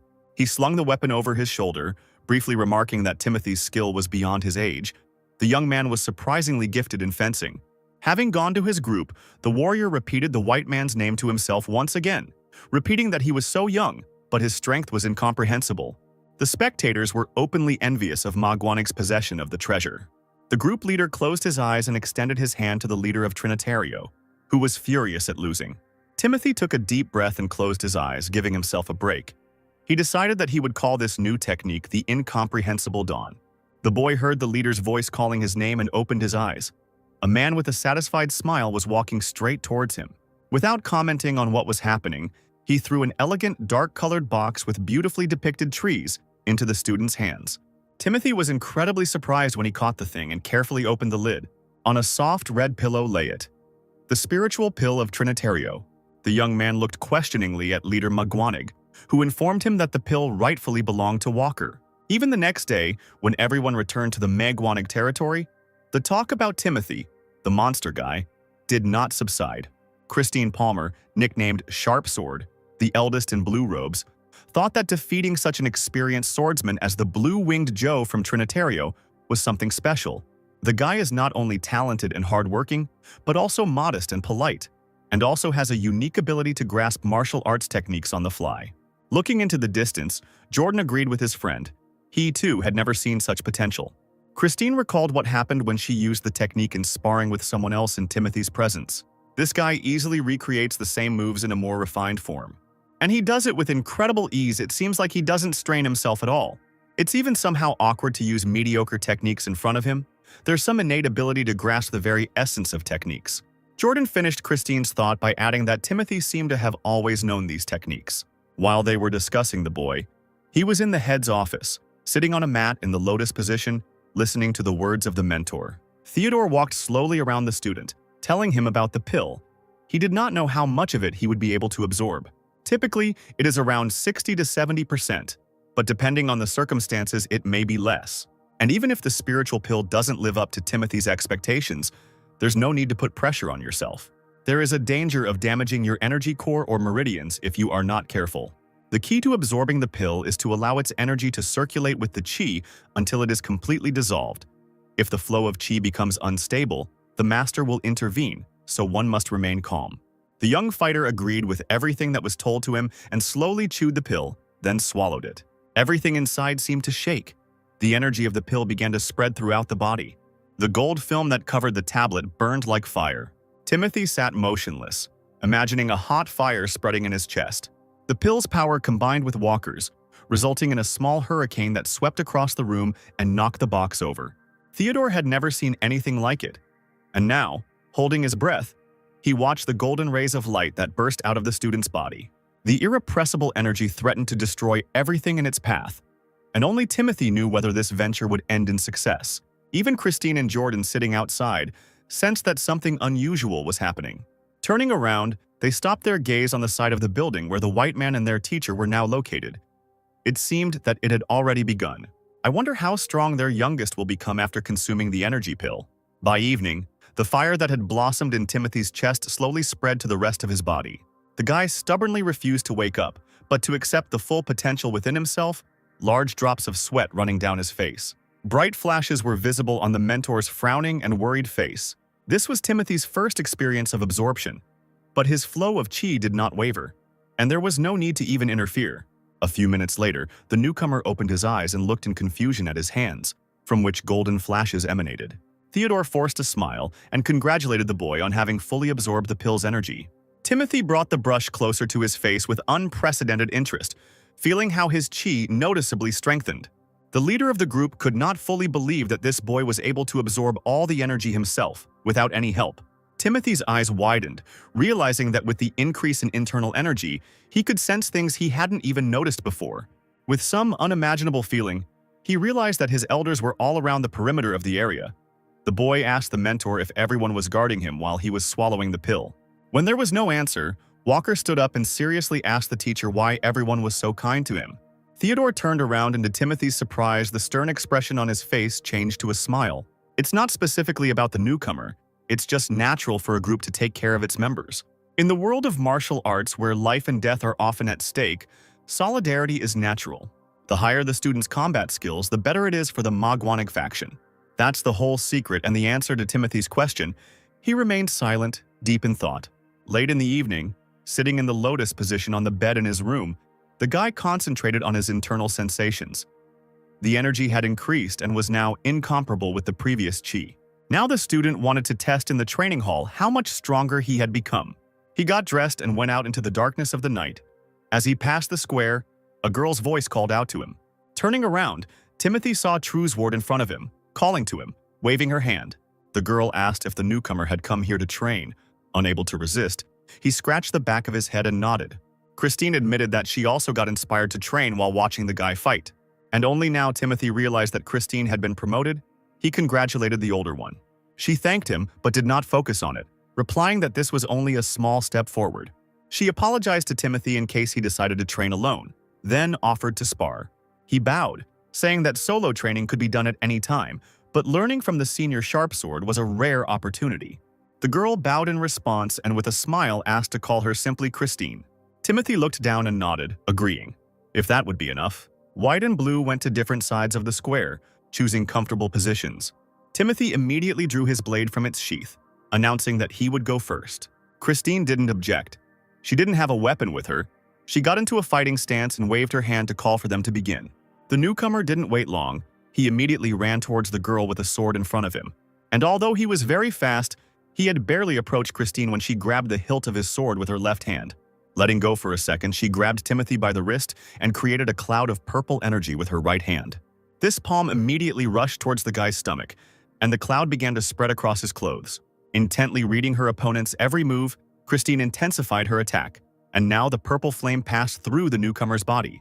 And even though it was a training fight, Timothy tensed up, gritting his teeth, trying to stay on his feet. Christine removed her hand, and the student managed to break the bonds of the alien energy by moving back. Taking a deep breath, Sharpsword clenched her fist again and went on the offensive. Timothy, as before, copied someone else's technique. A blue flame ignited in his hand, purple and blue colors collided in a small flash, each trying to strengthen the flow. Christine pushed forward with one hand. The new guy had to push forward with both hands. He felt dark currents wrapping around his body. It was not so easy to cope with the elder one. His energy drained, the guy had to dodge to avoid being captured. He was breathing heavily, clutching the blade in one hand and pressing the other to himself. The girl squeezed her palm and looked approvingly at the newcomer, noting his abilities. Timothy asked in surprise if Christine practiced the power flow technique. This was indeed the case. As a swordsman who studies Storm cannot rely solely on his sword, close combat techniques such as force flow are extremely effective. Even if the enemy knows how to strengthen the body with chi, it allows one to destroy this defense. But the effectiveness of the power flow depends on the ability to correctly invest internal energy into the strike. Timothy listened attentively to the elder and asked if he could share his observations of the newcomer. Walker began cautiously by saying that he had been quite sensitive to chi since childhood. He then drew a surprised look from Christine when he said bluntly that he had noticed a slight problem with the girl's control. There was a silence, and Christine asked if the guy was able to see the movement of chi, but it turned out that this was not entirely true. Timothy did not see the flow of chi inside the body, but only observed the flow when it came out along with the person's energy. Christine thought, tapping her finger on her chin. It was hard to even believe it. After all, such a sense of perception is given only to purple-ranked masters. The top of the martial arts mastery hierarchy in the Desert Fortress is, first comes white, then blue, then black, and only then purple. Closing her eyes, Christine sighed and decided to listen to the newcomer to take his observations into account. Then he said that if you look closely at the girl's palm technique, it seems to him that it is more suitable for inserting chi than any other technique. Walker looked closely at his palm, wondering how best to explain it. The very nature of Christine's internal energy seems more suitable for close combat techniques. Just as Timothy was saying that if he put more chi into this technique, it would become much more powerful, Christine interrupted him, calling him Junior with a noticeable disdain in her voice. Frowning, the girl asked if the newcomer thought he was some kind of idiot who didn't know how to distribute her internal energy and didn't put in enough chi. There was a moment of awkward silence and Walker looked embarrassed. He lowered his eyes and asked for forgiveness for saying too much and upsetting the elder. But she suddenly simply waved her hand and turned around, saying that it was she who should apologize. Christine walked away towards the head's office, and Timothy watched her for a long time. Blue told Theodore that the new guy seemed to have unlocked her fighting skills. She even asked if the leader had mentioned anything about the origin of her skills in the presence of the white man. The mentor snorted, calling these words nonsense because he could not tell something so important. Christine thought, tapping her finger on her chin again, about how the guy found out about everything. Theodore guessed that the newcomer had discovered the techniques that the group was developing from the lost divine demon art, and that was probably the answer. Rising from the table, Theodore said that Timothy was a special guy. Even if you went around the world, it would be difficult to find such talent. Such a person appears only once in a generation. Even those whose skill is undeniable will confirm this. Christine frowned and folded her arms across her chest, looking seriously at the head. The girl then asked if Theodore thought the guy was really at that level. He was firm in his guess. Timothy was undoubtedly the future elite in the hierarchy. It doesn't matter what others think of him, but you definitely shouldn't dismiss his words as the advice of a newbie. Christine timidly asked if she should discuss the divine demon art with the white man. The head nodded, because teaching the eldest had its limits. He had little time, and in such circumstances, advice was very appropriate. Timothy is already showing the qualities of a great master in the near future. Moreover, this guy adapts all the techniques he studies to suit himself. However, these words hurt Christine's pride and she tried to be indignant. Theodore continued calmly, picking up the scroll, that the only problem lies in Timothy's character. And just then a small task came in. The leader tapped his shoulder with the scroll, asking the elder to observe how the newcomer copes with the circumstances of life and death along with his comrades. The man then handed the scroll to the student, saying that this was how they would know if Timothy was trustworthy. Looking at how the new guy handled his blade, they bet on him for 5 years. The higher-ups in the group unanimously declared that the boy would certainly lead Magwaneg in 5 years. The sound of the horses' hooves and their force raised clouds of dust into the air, drenching the riders. Jordan, Christine, Timothy, and Howard. The only girl in the company did not lag behind her brothers, because she was ordered to personally look into the inside of her future leader. Several days passed and a group of senior and junior students arrived at the Cambridge County Post Office. The stable boy kindly led the horses into their stalls, while Howard leaned against his own and rubbed his back. He had barely survived 10 days on horseback. Timothy glanced first at his friend, who had begun to warm up, then glanced at the unperturbed Jordan. A little later, the chief gathered everyone to tell them that someone from the Blood Flame was terrorizing the village, regularly killing livestock and destroying crops. This was happening in the Cambridge district. There are groups that could deal with this themselves, but recently there was an incident with the theft of the Amherst sex elixirs. Howard exclaimed that the stolen pills were the life-giving elixir, supposedly comparable to the Great Berkeley Revival. The chief wasn't sure exactly, but it seemed the scale of this mission required the mobilization of the entire Nebraska fighting community, and they were short on resources. Theodore looked seriously at the students, saying that this was why they had asked for their help. He also added that it would be the 4 students, seniors, and juniors who would be in charge of this. Timothy was familiar with the Bloodfire clan firsthand, but he did not tell his brothers anything about his past. When the group went outside, the boy heard disgruntled voices. The men were saying that the request had been sent a long time ago, but help had only arrived now. It was a local official, fat and pompous. He said loudly that he had always respected the desert fortress as the sword of the empire, but now he saw a frivolous attitude. Walker became curious as to why they, as representatives of the fortress, were spoken of in such a way. The official walked slowly towards the company, his servant holding a brightly burning lantern.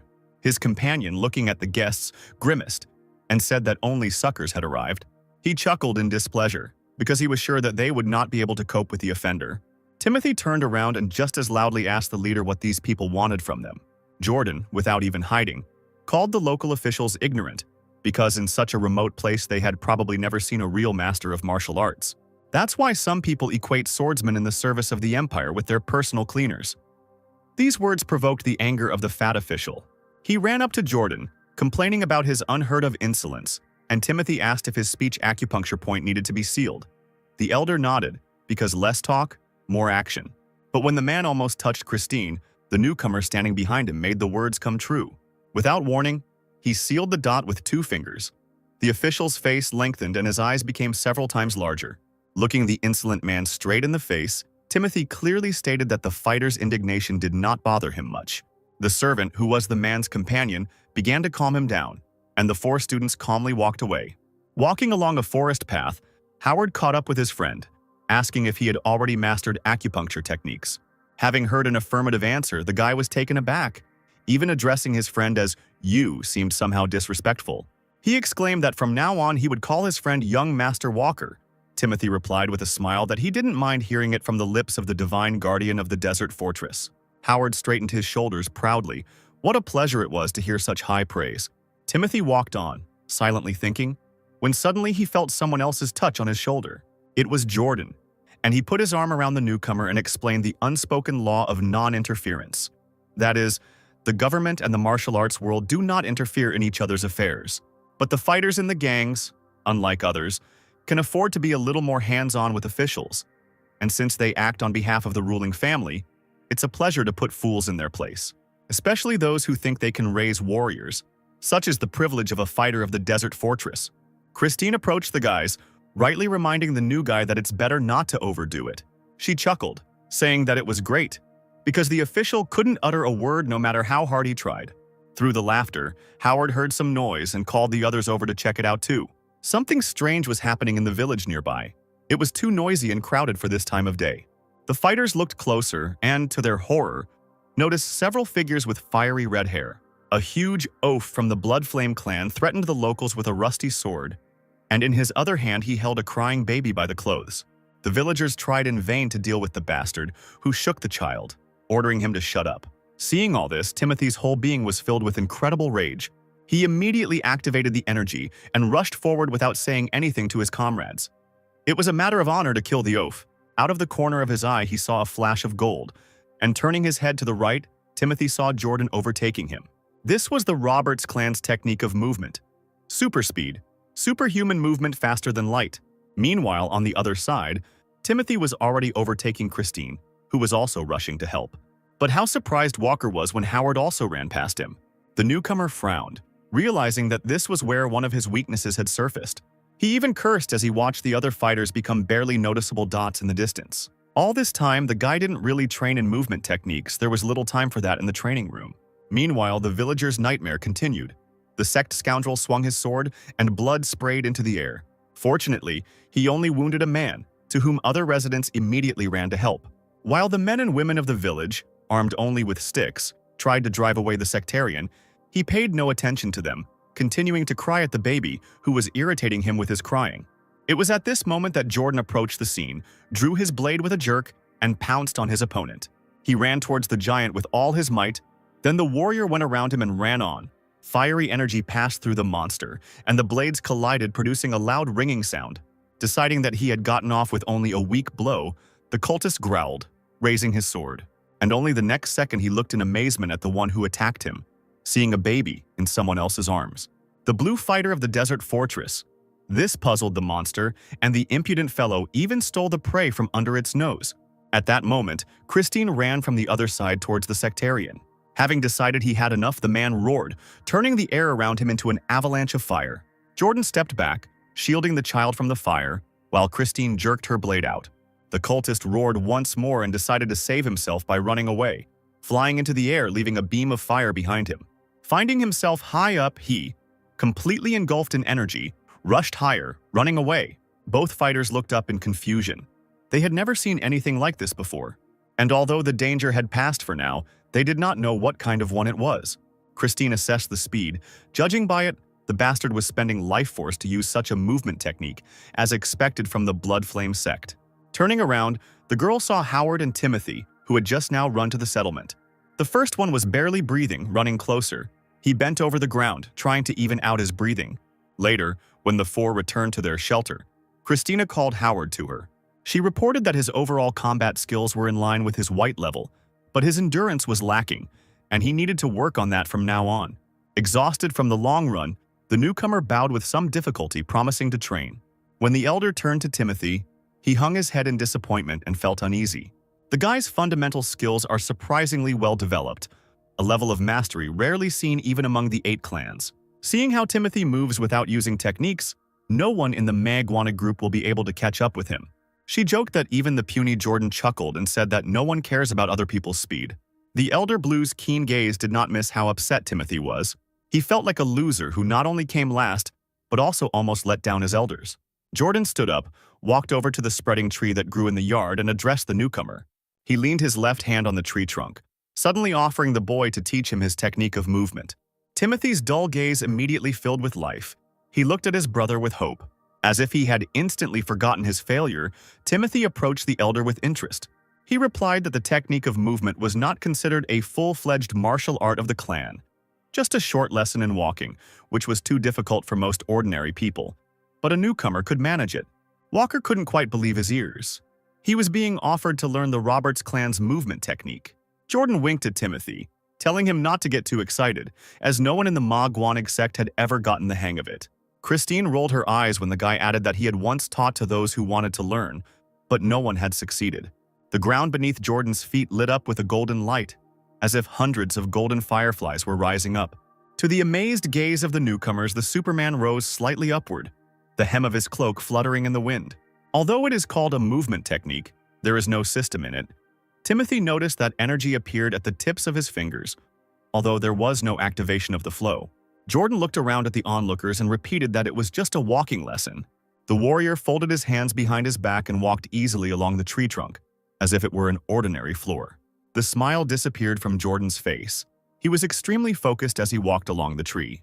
Having climbed onto one of the wide branches, he also continued to run along it without difficulty. The boy stopped and leaned one hand against a tree, admiring the view. Timothy didn't even feel the warrior's presence. He watched him carefully, reading every movement, absorbing knowledge. This Roberts clan technique does not use chi, but something like energy supports the body. Finally, Jordan took a step in the air, finishing the demonstration drill. He ran down the trunk to the others without losing his balance at all. Timothy noted that even the warrior's descent was like a falling leaf. Finding himself in front of the newcomer, the elder smiled at him, asking if he understood. Rubbing his chin, Timothy replied that it was most likely some kind of wind created with energy, but it didn't have the same powers as the Roberts clan. Jordan was taken aback. The smile instantly wiped off his face. He asked if the guy understood it, just watching the flow of energy. After thinking a little more, Timothy looked at the blue one, wondering if this wasn't why they showed him the technique. A few seconds passed in stunned silence. The guy finally spoke. He realized something thanks to Jordan. He began to talk about how he had broken down the movements based on fighting forms and allocated energy accordingly. Timothy was interrupted by Howard, who turned wearily and muttered that this would take a long time, and that he would better go and find a place to spend the night. Night fell and everyone gradually fell asleep. But Timothy could not calm down, remembering Jordan and how he demonstrated the technique using the energy of nature. Even in a calm state, the guy was burning with unreleased energy. He wanted to repeat what he saw. That warm night, Jordan chose to sleep on a lounger tied directly to that very tree. Through his sleep, the elder heard the door creak. Opening his eyes, he looked down. Timothy came out of the room, trying not to make noise. He walked quietly across the yard. Without revealing himself, Jordan watched the guy in surprise, not guessing why he came out.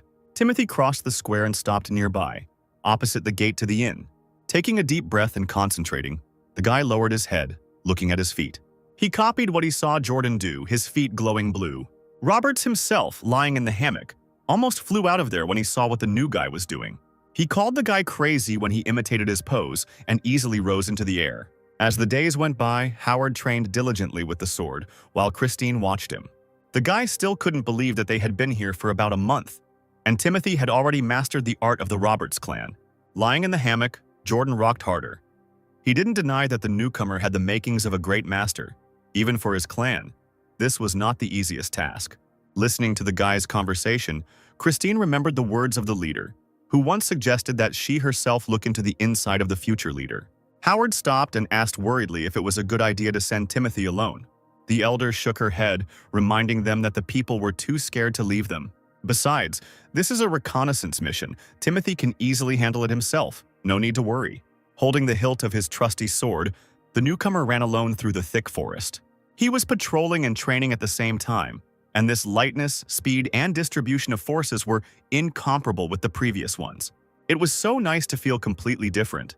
The newbie didn't even realize that for someone such results were worth years of training. Suddenly, among the dense trees and bushes, a space under the mountain and a familiar red color flashed. Timothy cleared a path for himself and looked closer, cautiously approaching. He had finally discovered the lair of the Blood Tribe sect, and it was time to go back and tell everyone. But suddenly something happened that knocked all thoughts of leaving from the boy's head. The crunch of human bones was heard. The ugly sectarian bit the neck of the unconscious boy with his teeth. The fighter's eyes widened in horror and disgust at the terrible picture. The cannibal grabbed the child's body with his hands, preparing like an otherworldly creature to drink his blood. Forgetting about caution, Walker took a step, unsuccessfully stepping on a branch. The cultist heard this and immediately became wary. Realizing that he could no longer hide, or even more so escape, Timothy went out into the clearing. The sectarian immediately placed the boy's body aside and knelt down, grabbing the sword that was lying to the side. Looking closer, he saw white clothes and the symbol of the desert fortress, immediately understanding where the stranger came from. Laughing vilely, the human monster wiped the blood from his lips with the back of his hand, smearing it even more. Having risen, the sectarian began to slowly approach Timothy, asking if he was alone. Convinced of this, the red-haired man bared his sharp teeth, calling the fighter a fool who actually dared to come here alone. With a roar, the cultist drew his blade and rushed straight at the guy, screaming that he should blame himself for what happened. But Timothy's spirit was fueled by rage and hatred for these people, and therefore his sword turned out to be more agile than someone else's. The heavy body from which the head had instantly separated fell heavily to the ground. With one cultist down in less than a minute, Walker turned his head to where the unconscious child lay. The small, motionless body immediately brought to mind a heartbreaking scene from Timothy's past. The sword was instantly filled with the energy of its owner, and the thirst for revenge boiled in the mind of the newcomer. Looking at the small dwelling under the mountain, he swore that he would not leave these bastards alone. Energy illuminated everything around. Emanating in waves from the warrior, Timothy called on the child to wait for him. After the massacre, he would bury the boy with dignity. Timothy decided to use the same technique his mentor taught him when training with the statue. The mind immediately drew a diagram of the house, in which it was divided into parts and destroyed. There was a bright flash in the air, and the student immediately imagined the building collapsing. Timothy's swift sword storm technique allowed him to destroy an already fragile house with just one swing of his weapon. The sectarians there were instantly knocked off their feet by the blast wave. At first they thought it was an earthquake. The cannibals screamed, trying to get to their feet. But it was all in vain. One of them trembled when he saw a vague silhouette through the destroyed thin walls. Timothy immediately broke through the hanging fabric and ran with his sword in front of him towards the monsters. Anyone standing too close was immediately pierced by a combat weapon. The second surviving cultist had nothing on him, and therefore could only simply back away from the sword. A sharp blade immediately pierced his chest. Timothy screamed that the Blood Flame cult lives by the principle of survival of the fittest. Leaning over the fallen monster, the boy hissed that being killed by a stronger one was natural for them. The newcomer jerked his sword out and kicked away the heavy body like trash. Looking back, he saw a long, deep tunnel in the wall of the cave, from which a dim red light was coming. Timothy realized that even more energy was coming from the cave, and that this was where the root of evil lay. So this wasn't just a hideout for members of the Blood Flame cult. It was a cult base. Timothy came closer, and the creatures, sensing the death of their brethren, ran out. Someone dared to attack them. It was reckless. A crowd of red-haired, strong men ran straight at the guy with blades at the ready, wanting him to pay with blood for what he had done. Walker pursed his lips and prepared for battle, knowing that no one would help him. The red-haired gang growled menacingly, continuing to threaten the man who had wandered in. It seemed they didn't even expect him to gather all his energy and rush straight into the crowd. Timothy raised his sword and, combining several techniques, soared up to the ceiling of the cave. He described a circle of energy with his blade around several cultists at once, encircling them in this way. They watched in confusion as thin threads of light burned through their bodies. The next moment, streams of blood rose into the air as the threads of light turned into real deep cuts. Timothy watched as the cultists died, not paying attention to how their blood sprinkled him from head to toe. An entire group of monsters was defeated, but the bloody glow from the depths of the cave did not disappear. The alien energy of death intensified. A loud, muffled voice asked the puppy from the desert fortress what he had done here. Timothy didn't take a step back. Rising to his feet, he peered into the distance. Through the red haze and the wind, the silhouette of a tall man with a sword appeared.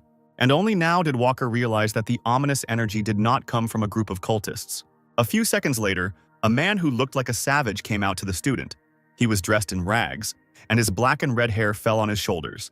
Red streams enveloped Timothy, but the thirst for revenge was stronger than any fear. The stranger's eyes glowed in the semi-darkness, and he was completely different from those Walker had encountered before. Finally, when the man came into the light, his terrible facial features became visible.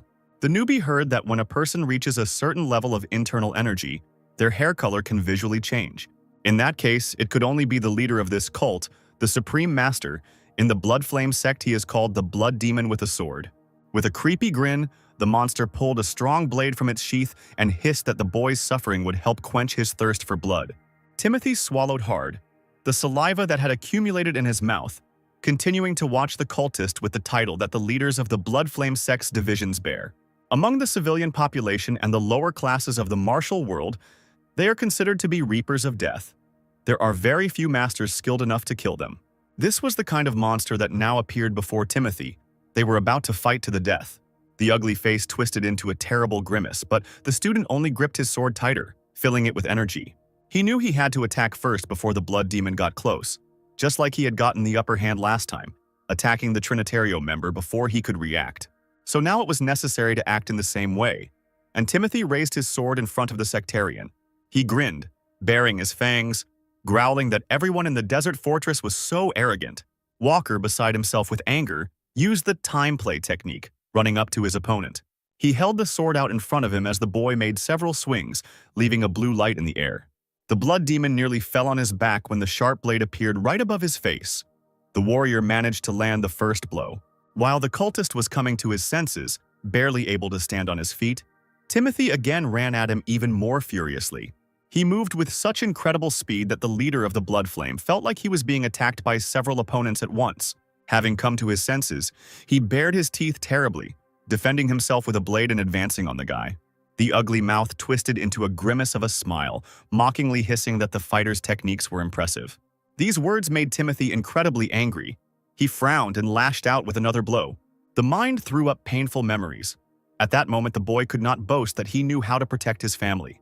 Walker's teeth clicked together in anger, realizing that the decisive moment had arrived. He gathered all the pain and rage that had haunted him for a long time and dealt a crushing blow. Timothy is no longer who he was before. Walker approached the bewildered blood demon and grabbed him by the wrist of the hand with which the cultist held the sword. By slightly turning the skin towards himself, Timothy thus simply tore the veins in the human body alive. The cult leader screamed terribly, cursing at the top of his lungs, and made to grab the offender with his good hand. But the fighter didn't pay attention to the insults. He was going to finish off the bastard.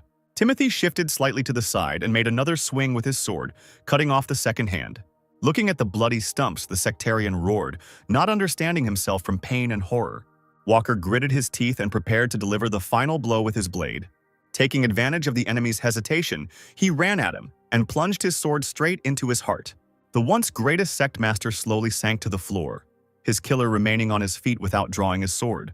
The blood demon's eyes widened and he coughed up blood, lowering his head. Timothy, holding the sword hilt tightly, turned the weapon a few more times. The remnants of life slowly smoldered in the body of the defeated enemy. He could not believe that he had fallen at the hands of someone like this boy. He looked into the eyes of the sectarian, whispering that he had probably only caused pain before, but had never experienced it himself. It was all over, and the young warrior jerked his sword out, pushing the monster away from him. He rose to his feet, looked once more at the bloody demon and breathed a deep sigh of relief. The bodies of the sectarians lay scattered all over the field, and their leader stood prostrate on his knees, dead. Timothy sheathed his sword and then noticed a deep hole nearby. As he approached the edge, the young man's heart sank. At the bottom lay numerous dead villagers, including many children. The sun was gradually sinking below the horizon, and Walker headed back. Before leaving, he wished that peach blossoms would cover the peace of these unfortunate people. Timothy returned to the inn after dark, and the soldiers greeted him with cries of shock. Howard was shocked by his friend's appearance. Jordan looked at the newcomer with a frown and concern. He was covered in blood and dirt, holding an unconscious child on his back. Everyone immediately got up from the table. Howard screamed in horror again, not knowing how to approach Timothy.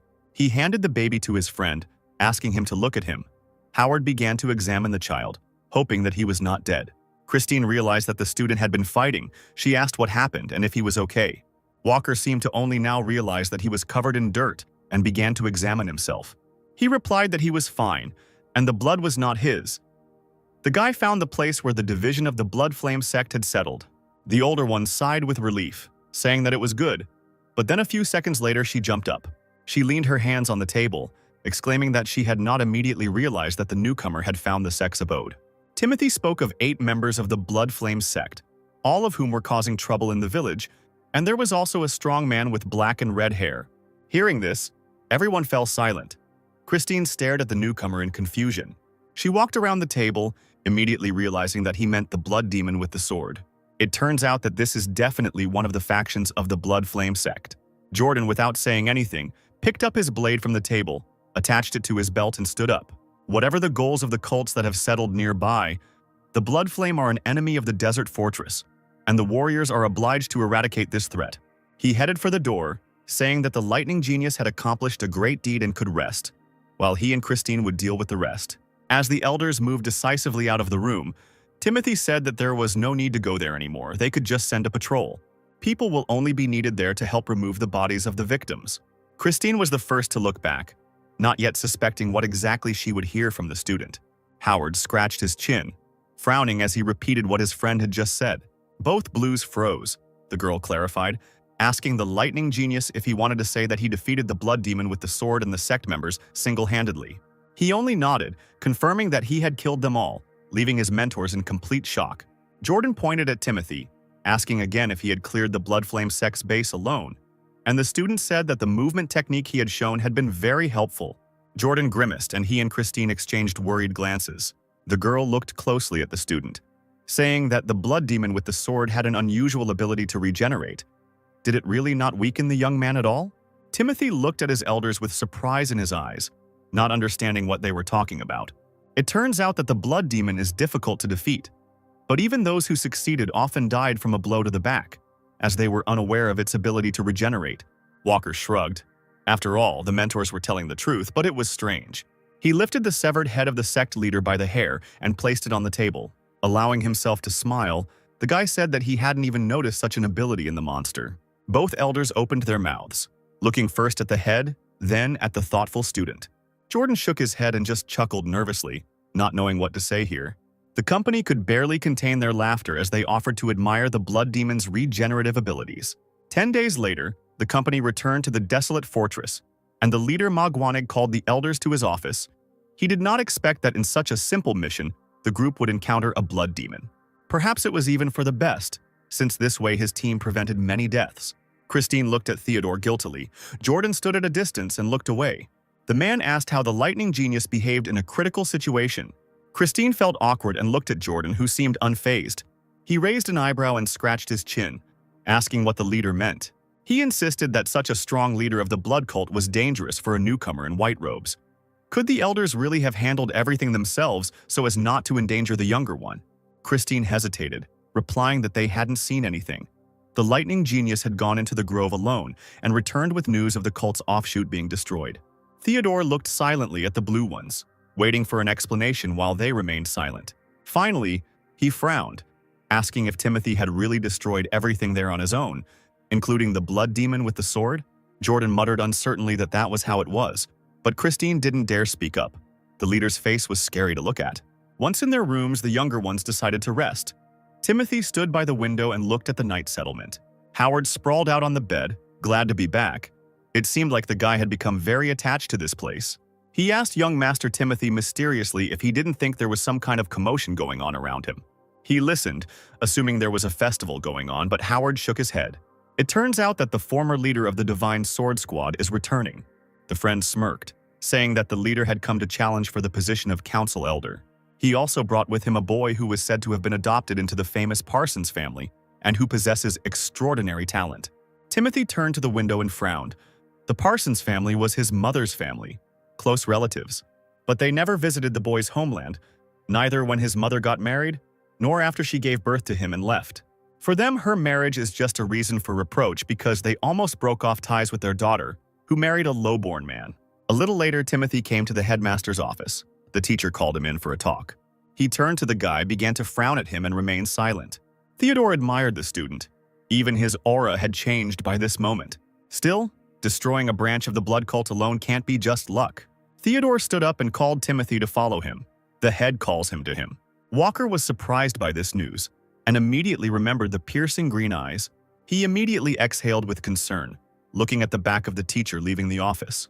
Timothy asked if the newcomer in white robes had been called back for an audience during the year. Without turning around, the head of Manhwa briefly replied that never before. When the mentor and the newcomer left the building, all the seniors immediately began to look at the junior. They parted to let Timothy pass, discussing among themselves that the lightning genius from Manhwa, who had defeated the blood demon with a sword, was coming. It was hard to believe that the white man killed him himself, because he looked even younger than everyone thought. Naturally, the leader could not help but notice the close attention paid to the student and told him that this was not surprising. If he single-handedly destroyed a branch of the blood cult, it means he is already on par with the masters of the desert fortress. Timothy thought for a moment and said nothing. While they approached the abode of the head of the desert fortress, Walker just muttered something and, without turning around, confidently walked after his mentor. Timothy's perception of time was different from that of others. There was no time to rejoice in successes.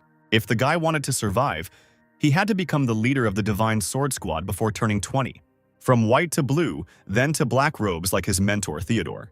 And finally, past the 17 steps of Manhwa, reaching the purple rank of Divine Sword Squad leader. After several flights of stairs, Theodore and Timothy found themselves in front of a door that was already familiar to the student. The mentor raised his hand to knock, and voices were heard from behind the door.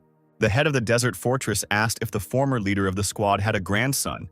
He replied that the child of low blood was nothing to the clan. Timothy bit his lip after these words. He didn't react in any way even after the old man laughed at the fact that the boy didn't disgrace the Parsons family. And that was good. The child who was next to the leader is a true heir. Although he is from a side branch, his talent is exceptional. In the silence that followed, the door slowly opened, as if inviting guests to enter. Theodore stepped slightly around the student, seeing his hesitation, and stepped into the corridor first. Timothy followed the mentors but kept a little distance, trying to cope with his nerves. Finally, they appeared before the seated head of the desolate fortress, the former leader of the Divine Sword Squad, and his grandson. Seeing Timothy, the clearly bored head straightened up and smiled at the guy, recognizing him. He swallowed hard, becoming even more agitated but tried not to show it. Having stared at the girl, he seemed to wake up when Theodore folded his hands together in greeting. He bowed and greeted the leader, and his movements were repeated by the student. Through his thick bangs, Timothy looked at the proudly standing old man in bright clothes. It was the former leader of the Divine Sword Squad, his grandfather, who had disowned his grandson. Although the man was many years old, he was a purple-rank great master, surpassing even Theodore. The face, covered with wrinkles, did not lose its grandeur and disdain for those below its rank. The old man turned to Timothy, asking if he was the famous lightning genius from Manhwa. The leader introduced himself as Robert Duvali, the one who once led the Divine Sword Squad. He pointed to his grinning grandson, who would like to wrestle with his gifted peer, so they turned to Timothy. Robert said he was pleased to meet him, and the guy wondered if they recognized him. The head of the desert fortress was silent. She leaned against her bed, watching what was happening with interest. Duvali spoke again, his hands clasped behind his back, and said he had heard rumors about the young apprentice. Such a person could not help but notice the extraordinary aura of the person in front of him. Therefore, raising an eyebrow, he exclaimed that having met him in person, he realized that there was a lot they were not telling him. The guy is really strong, an incredible level for his age. After these words, the former leader's grandson frowned. Timothy, despite everything, bowed respectfully, preparing to introduce himself. He greeted Robert and stated his name, bowing his head low. Hearing this, the old man stroked his beard in confusion, surprised. At that moment, all eyes were turned to Timothy. Only one head smiled slyly. There was a strange silence. Those present wanted to hear an explanation. The former leader no longer concealed his surprise. He frowned and looked strangely at the boy. He suddenly felt uneasy, because if his last name was Walker, then that explained everything. Robert seemed ready to lose consciousness, or beat up the student standing in front of him. Timothy shook his head and confidently replied that he was seeing the man for the first time. Leader Manhwa grimaced just as much as the old man, slowly turning to face his disciple. He immediately turned pale, staring at the boy, not believing what he was saying. As soon as he said that Timothy was his sister's son, the boy pursed his lips, deciding that the mentor had gone crazy.